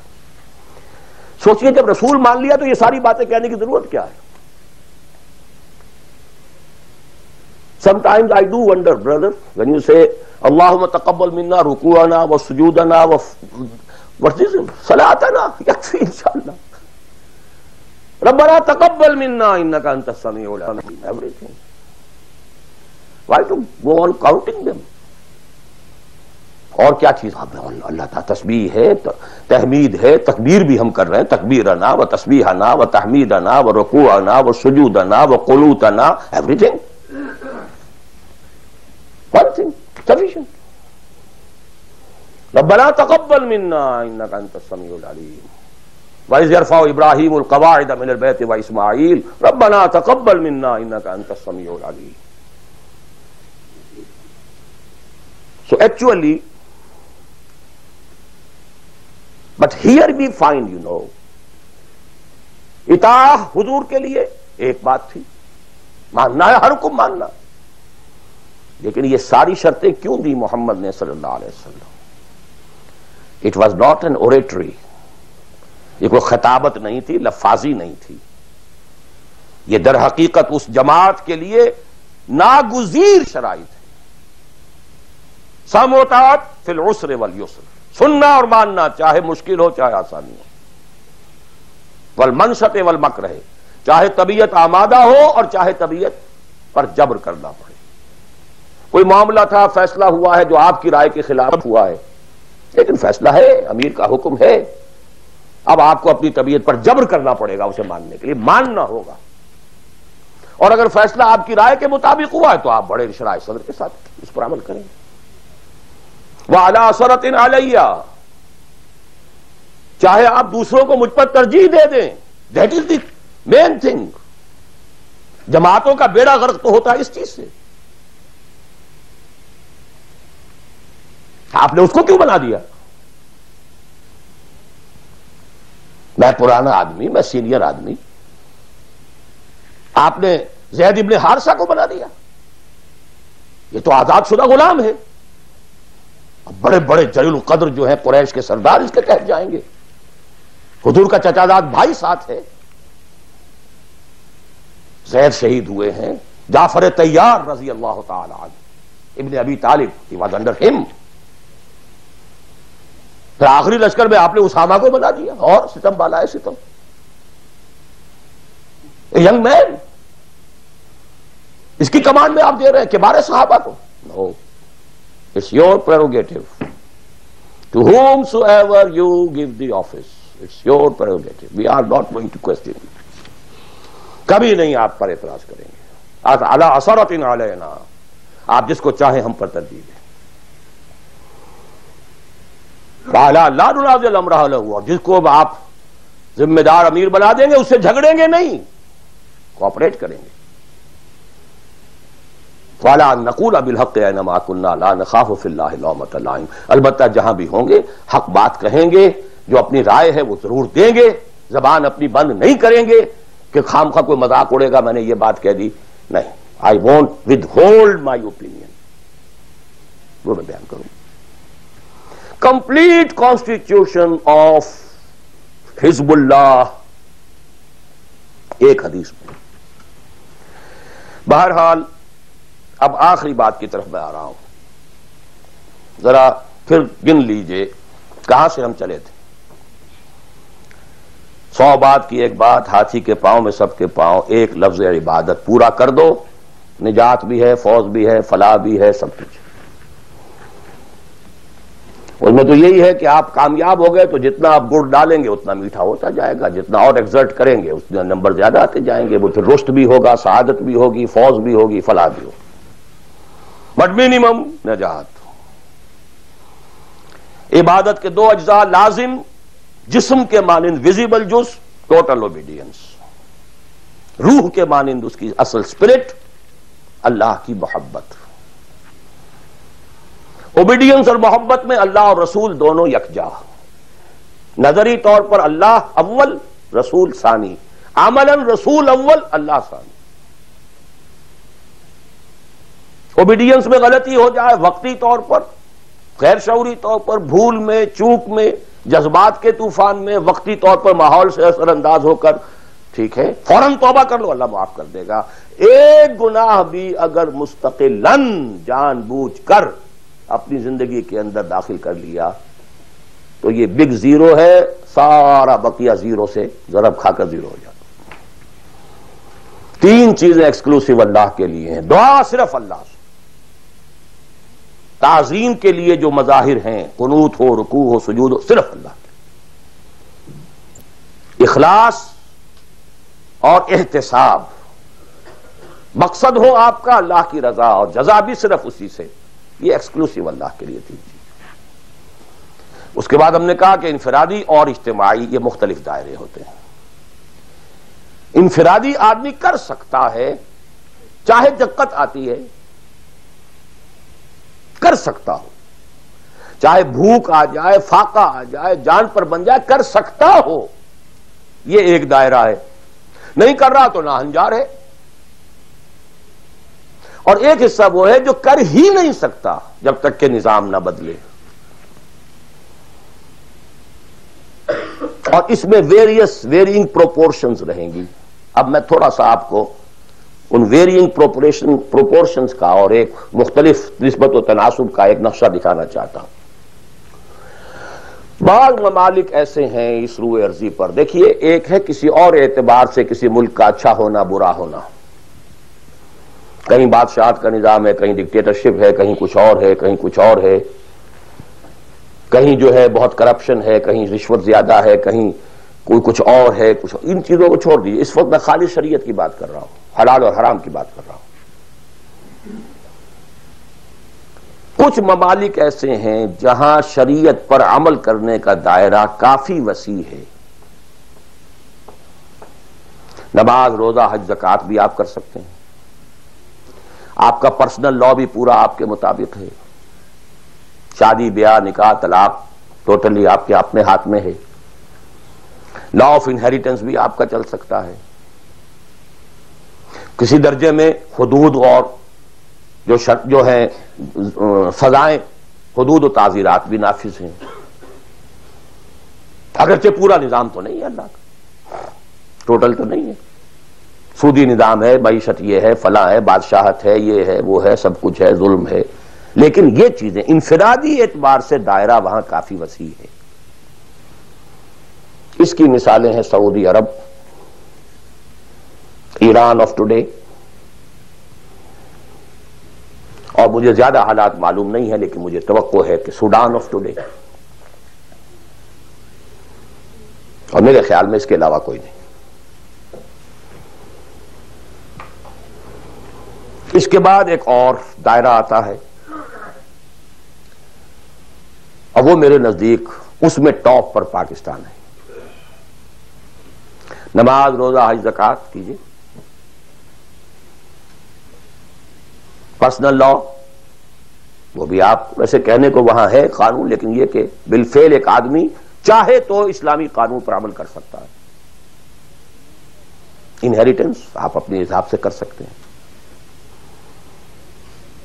دستور میں طے ہے حاکمیت اللہ کی، گویا کہ نظری اعتبار سے وہ ملک جو ہے وہ اللہ کی حاکمیت پر مبنی ہے، قرارداد مقاصد دستور کا جز بن چکی ہے۔ لیکن پھر نوٹ کیجئے، رشوت ہے، یہ ہے، وہ ہے، ظلم ہے، نا انصافی ہے، یہ سب اپنی جگہ، میں اس وقت شریعت کی بات کر رہا ہوں۔ ایک آدمی خود وہاں رہتے ہوئے چاہے بھوک آئے، تکلیف آئے، مصیبت آئے، اس کو ہر وقت جو ہے غصہ آتا رہے، یہ کیوں ٹیلی فون کا بل جو مجھے زیادہ آ گیا، یہ کیا ہو گیا، میری تو کنفرم سیٹ تھی، یہ کیا کر رہے ہیں یہاں پر کہ مجھے بتا رہے ہیں کہ سیٹ نہیں ہے، وغیرہ وغیرہ سب کچھ۔ لیکن آپ شریعت پر عمل کر سکتے ہیں، تکلیف اٹھا کر، مصیبت جھیل کر، پیٹ کاٹ کر، فاقہ کر کے، جو بھی ہے۔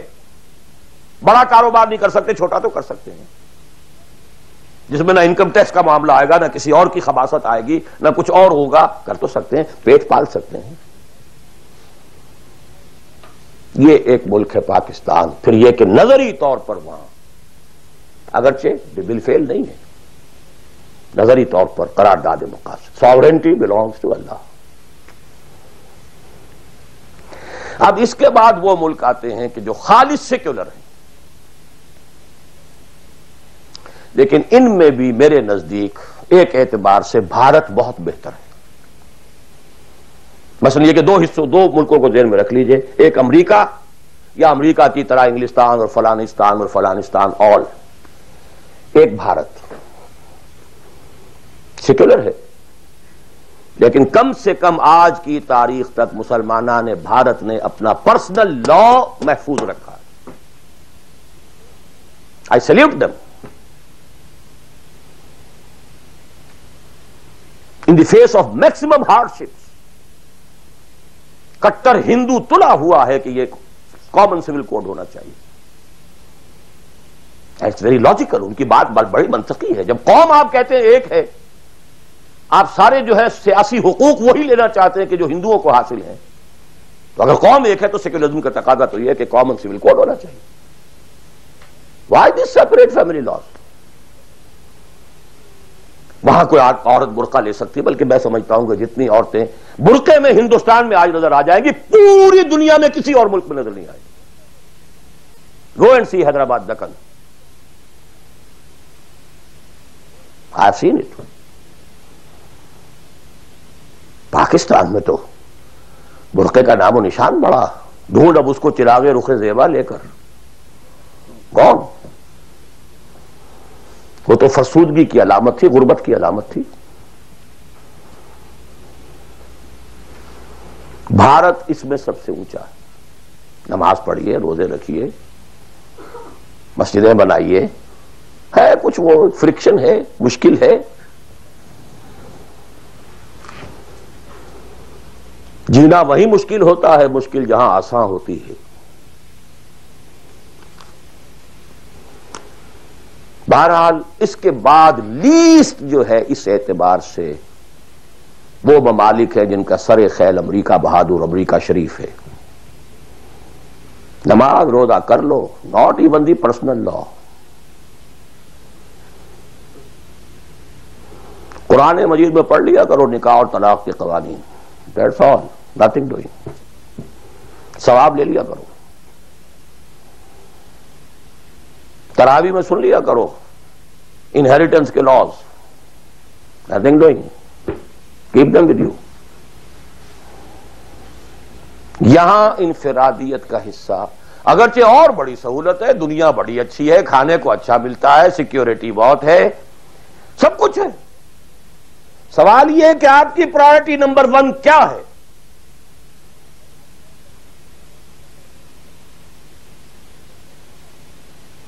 تو بائی چوائس اگر کسی کا مسئلہ ہے تو میرے نزدیک وہ بڑا مخدوش ہے۔ ایک شخص پیدا ہی یہاں ہوا ہے، وہ بات اور ہے بالکل۔ وہ تو ایسے ہی جیسے حضور مکے میں پیدا ہوئے، کفر ہی کفر تھا۔ اسٹرگل کرے، کوشش کرے، جد و جہد کرے، اسی جد و جہد میں جان دے دے، you are successful. But by choice جہاں زیادہ دین کا حصہ ہے اس کو چھوڑ کر جہاں کم حصہ ہے وہاں آنا، اور کس لیے آنا؟ For better life, for better living, for better earning, for more comforts, more enjoyments. اب میں کوئی لفظ استعمال نہیں کرنا چاہتا آگے، it's for everybody to decide himself. یہ گریڈیشن ضرور ذہن میں رکھیں۔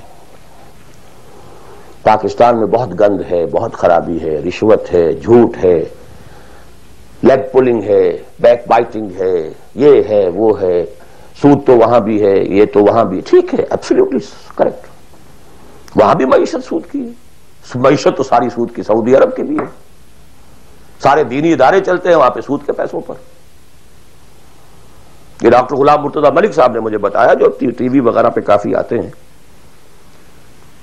کہ ایک مرتبہ ان کی سیلری تھی، سعودی عرب میں وہ کام کرتے تھے، اس میں ہاؤس رینٹ کئی مہینے جو ہے وہ کسی غلطی کی وجہ سے وہ شامل نہیں کیا گیا، تو انہوں نے ایک ایریئرز کا بل بنایا۔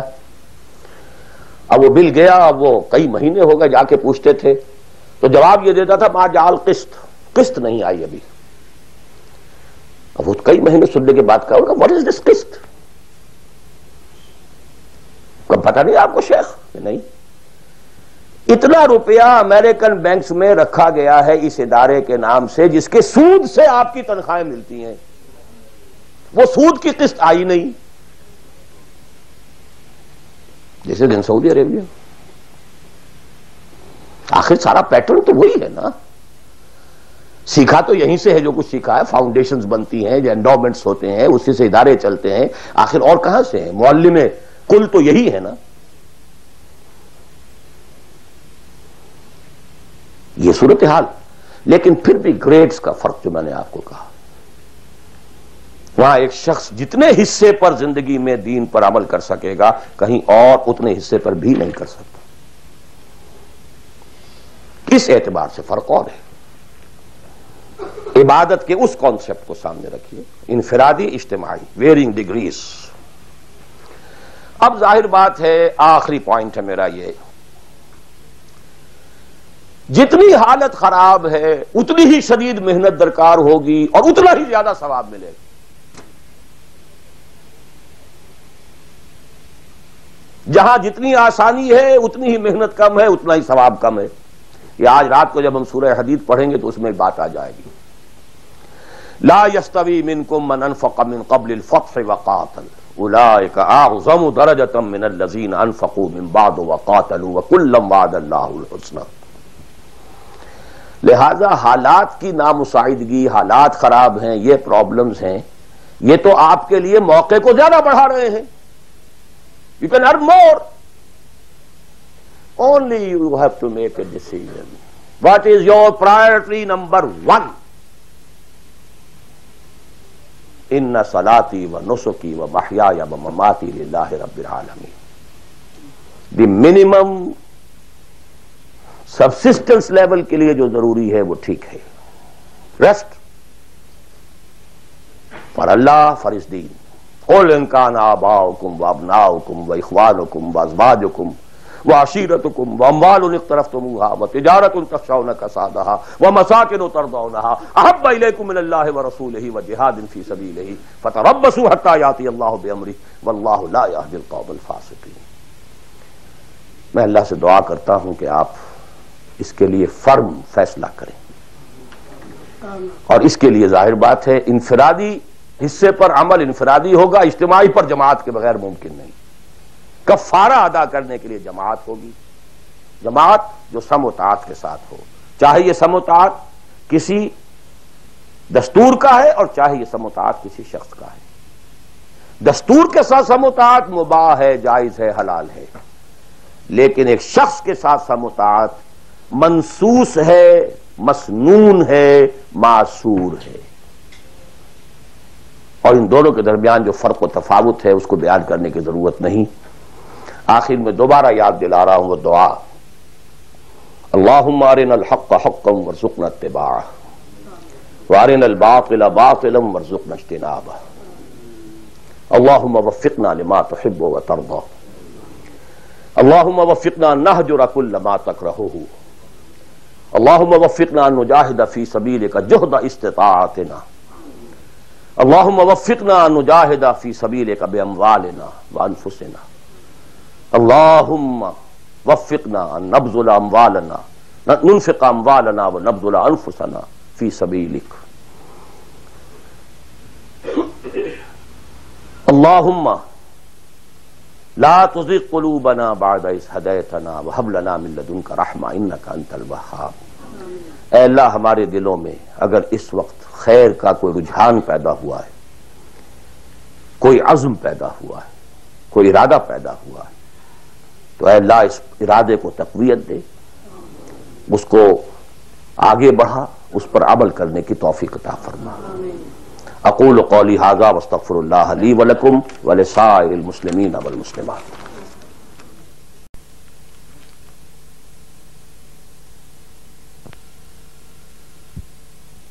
ڈائریکٹ ایک شے فی نفسہ ہی حرام ہے، نجس ہے۔ ایک شخص کھا تو رہا ہے بکری کا گوشت، بکری بھی اس نے خود خریدی، خود ذبح کیا، صحیح تکبیر پڑھی، سب کچھ کیا، لیکن وہ بکری خریدی تھی اس نے کسی کی جیب کاٹ کے، تو کیا کھا رہا ہے؟ حرام۔ بکری کا گوشت ہے، حرام۔ اس کو آپ آرگومنٹ کو بلڈ کیجئے۔ میں نے جو کچھ آج کہا ہے، باطل کے غلبے کے تحت زندگی گزارنا حرام ہے، الا یہ کہ آپ کی پوری توانائی اس کو بدلنے کے لیے صرف ہو رہی ہے۔ This is the crux of the matter۔ باقی تو اب ڈگریز کا فرق ہے، کوئی 50% حرام ہے، کوئی 60% ہے، کوئی 30% ہے، کوئی 100% ہے۔ سانس لینا حرام ہے۔ If you have reconciled with it, your very life is haram۔ باقی سب ڈگریز کا معاملہ ہو جائے گا۔ اب کوئی شخص بینک کی سروس کر رہا ہے، کوئی شخص بینک سے اوور ڈرافٹ لے کے بزنس چلا رہا ہے، کوئی ایک ایسی فرم کے اندر اکاؤنٹنٹ کی حیثیت سے کام کر رہا ہے کہ جس میں بینک کا اوور ڈرافٹ بھی ہے، سب کچھ ہے، وہ انٹریز بھی پاس کر رہا ہے، لکھ بھی رہا ہے۔ کوئی شخص بیچارہ مزدور ہے، اس کارخانے میں کام کر رہا ہے کہ جو چل ہی رہا ہے اوور ڈرافٹ کے اوپر، بینک کے اوپر۔ اب یہ آپ سمجھیے کہ ایک گریڈیشن تو ہوتی چلی جائے گی۔ کوئی کچھ بھی نہیں کر رہا، سانس لے رہا ہے، تو حضور نے فرمایا کہ ایک زمانہ آئے گا کہ انسان سود سے جو بچ بھی جائے گا، سود کے دخان اور بخار سے نہیں بچ سکے گا۔ He has to inhale۔ سانس تو لینا ہے اسے، اور سانس کے ساتھ اس کا سود جائے گا۔ گندم کے ہر دانے کے اندر سود ہوگا تو کیا کرے گا؟ وہ ہے نظام کا معاملہ، اور آج دنیا میں ہم اس جگہ پہنچ گئے ہیں۔ نظام کی گرفت اتنی سٹرونگ ہو گئی ہے، انڈیویجول کی حیثیت بالکل نہ ہونے کے برابر رہ گئی۔ بہت کنٹریکٹ ہو گیا ہے، بہت محدود ہو گیا ہے انفرادی آزادی کا دائرہ، نظام۔ جی اور کوئی بات؟ جی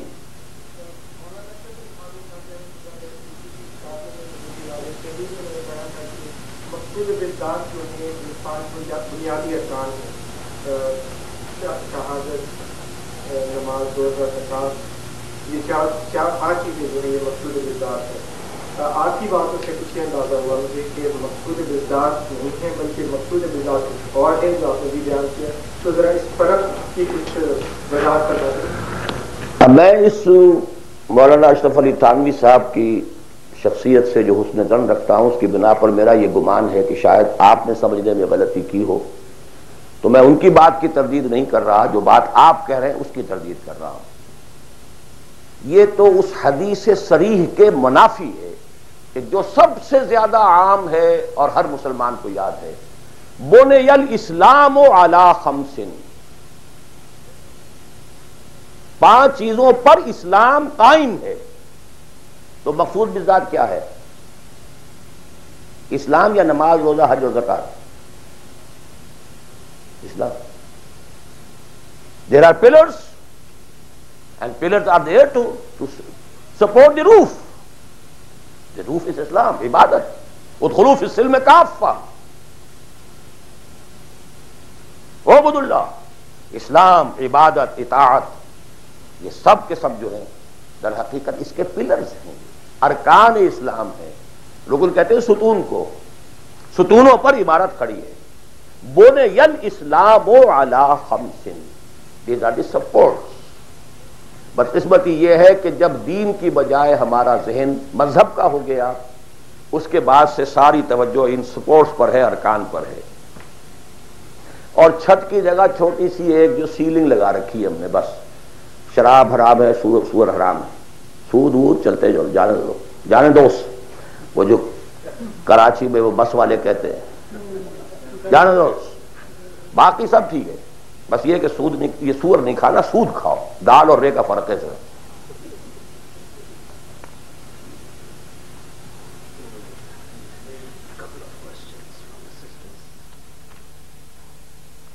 تقریر تو میں نے اردو میں کی تھی، سوال انگریزی شریف میں آ رہے ہیں.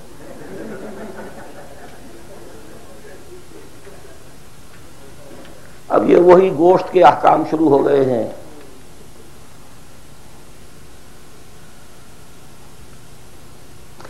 میں یہ سوالات آج نہیں لینا چاہتا. میں نہیں چاہتا کہ آپ لوگوں کا ذہن جو اصل تھیم ہے میری گفتگو کا اس سے ذرا ادھر ادھر ہٹے. جی آپ کی بہت سی تقریروں میں پہلے بھی میں نے سنا ہے کہ آپ نے پرفیز کیا ہے کہ یہاں کی بجائے آپ پاکستان میں جو اسلامی نظام کو برپا کرنے کے لیے پرفیز کرتے ہیں، لیکن بہت سے علماء کے دوسرے جو ان میں مولانا یوسف اصلاحی صاحب بھی اور دوسرے بھی ہیں، وہ اس چیز کو کہتے ہیں کہ جو لوگ یہاں آگے ہیں یہ اللہ تعالیٰ کا ایک پروگرام تھا جس کے تحت اس نے ان کو یہاں پہنچایا ہے، اور ان کا یہ کام ہے کہ یہاں اس کام کو جتنا بھی ہو سکتا ہے آگے لے کے چلیں. اور جو لوگ چلے ہیں اس میں الحمدللہ بہت زیادہ فلاح کے جو ہے کام سے آگے بڑھے ہیں، غیر مصنوع ہوئے. اس کے متعلق آپ کی کیا خیال ہے؟ یہ سوال ریکارڈ ہو گیا ہوگا یا نہیں ہوا ہوگا؟ چلیے جواب سے سمجھ میں آ جائے گا کہ سوال کیا ہے. دیکھیے میں نے ایک بات عرض کی تھی، جو شخص کہیں پیدا ہوا ہے اس کے اوپر پہلی ذمہ داری اسی جگہ کی ہے.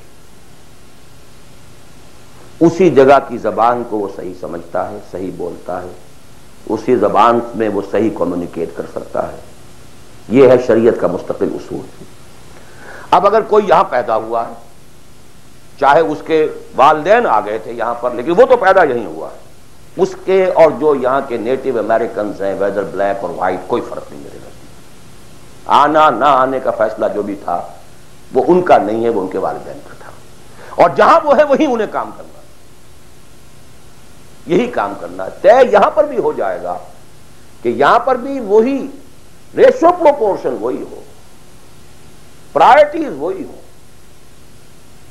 یہ فیصلہ اب ہر شخص خود کر سکتا ہے کہ میرے ہاں واقعتاً ریشو پروپورشن کیا ہے. بل الانسان علی نفسہ بصیرہ ولو القی معاذیرہ. آپ میری زبان بند کر سکتے ہیں اپنے جوابات کے ذریعے سے، آپ کا دل بتا دے گا کہ آپ کی ریشو پروپورشن اس وقت کیا ہے. اگر ریشو پروپورشن درست ہے تو یہاں پر بھی اور کسی اور جگہ پر بھی بالکل برابر ہے، کوئی فرق نہیں.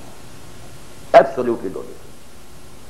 البتہ ایک اور چیز یہ ہے کہ کہاں آپ دیکھتے ہیں کہ فرض کیجئے کسی شخص کی ریشو پروپورشن ٹھیک ہو گئی کہ مجھے جینا ہے مرنا ہے اسلام کے لیے. اب فیزیبلٹی رپورٹ دیکھتا ہے کہ میرے پاس جو ٹائم ہے، میرے پاس جو وقت ہے، میرے پاس جو صلاحیت ہے، اس کا بہترین میکسیمم آؤٹ پٹ کہاں ہو سکتا ہے. یہ ایک بالکل دوسری بات ہے. For people belonging to Pakistan, the maximum benefit can be in Pakistan, not here. یہ بالکل دوسری بات ہے. آپ کے بھائی بند وہاں، آپ کے بیک گراؤنڈ کو جاننے والے وہاں، آپ کی اخلاقی جو ہے ذمہ داری وہاں کی آپ کی پیدائش ہے، وہاں کی آپ کی بنیادی تعلیم تھی، یہ اپنی جگہ پر ہے. اور دوسرے یہ کہ جو بھی ہمیں اطلاعات ملی ہیں حضور صلی اللہ علیہ وسلم سے، اس سے یہی نظر آتا ہے کہ اسی ریجن میں اسلام کا بول بالا ہوگا. لیکن ظاہر بات ہے یہ میں امریکن سے نہیں کہہ رہا ہوں، میں عربوں سے نہیں کہہ رہا ہوں، جو بلیک امریکنز ہو یا وائٹ امریکن ان سے نہیں کہہ رہا ہوں. تو یہاں کے کام کریں، کیا پتا اللہ تعالیٰ اس سرزمین کو پسند کر لیں. بہرحال جو یہاں آ گئے کسی وجہ سے آئے، اب اس کو بھی چھوڑ دیجیے، وہ ماضی کا ہے. ان کے لیے یا تو اگر تو طے کر لیں کہ اب حقیقت میں چاہے فاقہ آئے چاہے کچھ ہو ہمیں کام یہ کرنا ہے، تو پھر تو میں پاکستانیوں کے لیے تو پریفر کرتا ہوں، اسپیشلی دی فرسٹ جنریشن، وہ اپنی اگلی جنریشن یہاں سے بلوا دیں کام اور آئیں واپس. ان کے بھانجے بھتیجے اور بھائی اور سالے اور بہنوئی سارے وہاں رہتے ہیں، بہت سو کے ماں باپ بھی وہاں پر ہیں. And we have much at stake over there. The only country in the whole of the world which was founded in the name of Islam. Maulana Abul Kalam Azad تک کا کہنا یہ، حالانکہ وہ پاکستان کے بہت مخالف تھے، لیکن پاکستان بننے کے بعد انہوں نے کہا اب پاکستان کے ساتھ اسلام کی عزت وابستہ ہے.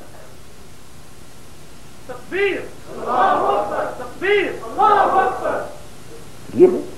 اسی طرح مولانا مدنی رحمۃ اللہ علیہ نے فرمایا، حالانکہ پاکستان کے شدید مخالف تھے، ڈابھیل تشریف لائے ہوئے تھے وہ، وہاں کسی نے چھیڑ دیا انہیں، پارٹیشن کے کچھ عرصے کے بعد کی بات ہے، پاکستان کے بارے میں کیا خیال ہے، وہ سمجھ گئے کہ یہ کیا چاہتا ہے مجھ سے۔ انہوں نے کہا کہ بھائی مسجد کے تعمیر ہونے سے پہلے اختلاف ہو سکتا ہے کہ یہ جگہ صحیح ہے یا نہیں ہے، کیا سائز ہونا چاہیے، کیا بننا چاہیے، مسجد بننے کے بعد مسجد مسجد ہے، اس کی حفاظت ہر صاحب ایمان کا فرض ہے۔ ہمیں اختلاف تھا، پہلے تھا، یہ مولانا بدنی کہتے ہیں، اور یہ مولانا محمد مالک کاندھلوی، وہ بھی اب فوت ہو چکے، انہوں نے ہماری قرآن کانفرنس کے اندر یہ جب قول سنایا، میں چیخ پڑا، میں نے کہا مولانا کہاں آپ یہ چیزیں چھپا کر بیٹھے ہوئے ہیں، پاکستانی تو سب کے سب آج بھی گالیاں دیتے ہیں مولانا مدنی کو، آپ نے بتایا نہیں یہاں پر کہ مولانا مدنی کا تو یہ واقف تھا پاکستان بننے کے بعد، پہلے اختلاف تھا، ٹھیک ہے۔ بہرحال جہاں تک میرا معاملہ ہے، سمجھ لیجئے کہ میں اصولی اعتبار سے دنیا میں کہیں بھی یہ کام کوئی بھی ہو کرے، ٹھیک ہے، لیکن یہ کہ پرائرٹیز یہ ہو، اس کی شکل یہ ہو، یہ انگلی کٹا کے شہیدوں میں نام نہ لکھوایا جا رہا، صرف تھوڑی سی کلچرل ایکٹیویٹی اور کچھ کمیونٹی ورک اور کچھ یہ اور کچھ وہ، کچھ سوشلائزیشن، اینڈ دس از دعویٰ۔ خدا کے لیے اس دھوکے سے اپنے آپ کو نکالنے، کریں اس ریشو پروپورشن کے ساتھ تو جہاں بھی چاہیں کریں، لیکن یہ ہے کہ میرا اپنا ایک اندازہ ہے، اور وہ یہ ہے کہ چاہے اس کا امکان ہے کہ ہمیں سخت قسم کی کوئی بیٹنگ جو ہے ہندوؤں کے ہاتھوں اور انڈیا کے ہاتھوں ہوئے، لیکن پھر بھی بالآخر اسلام کا بول بالا اسی خطہ زمین سے ہوگا۔ اقول قول ھذا واستغفر اللہ لی ولکم ولسائر المسلمین والمسلمات۔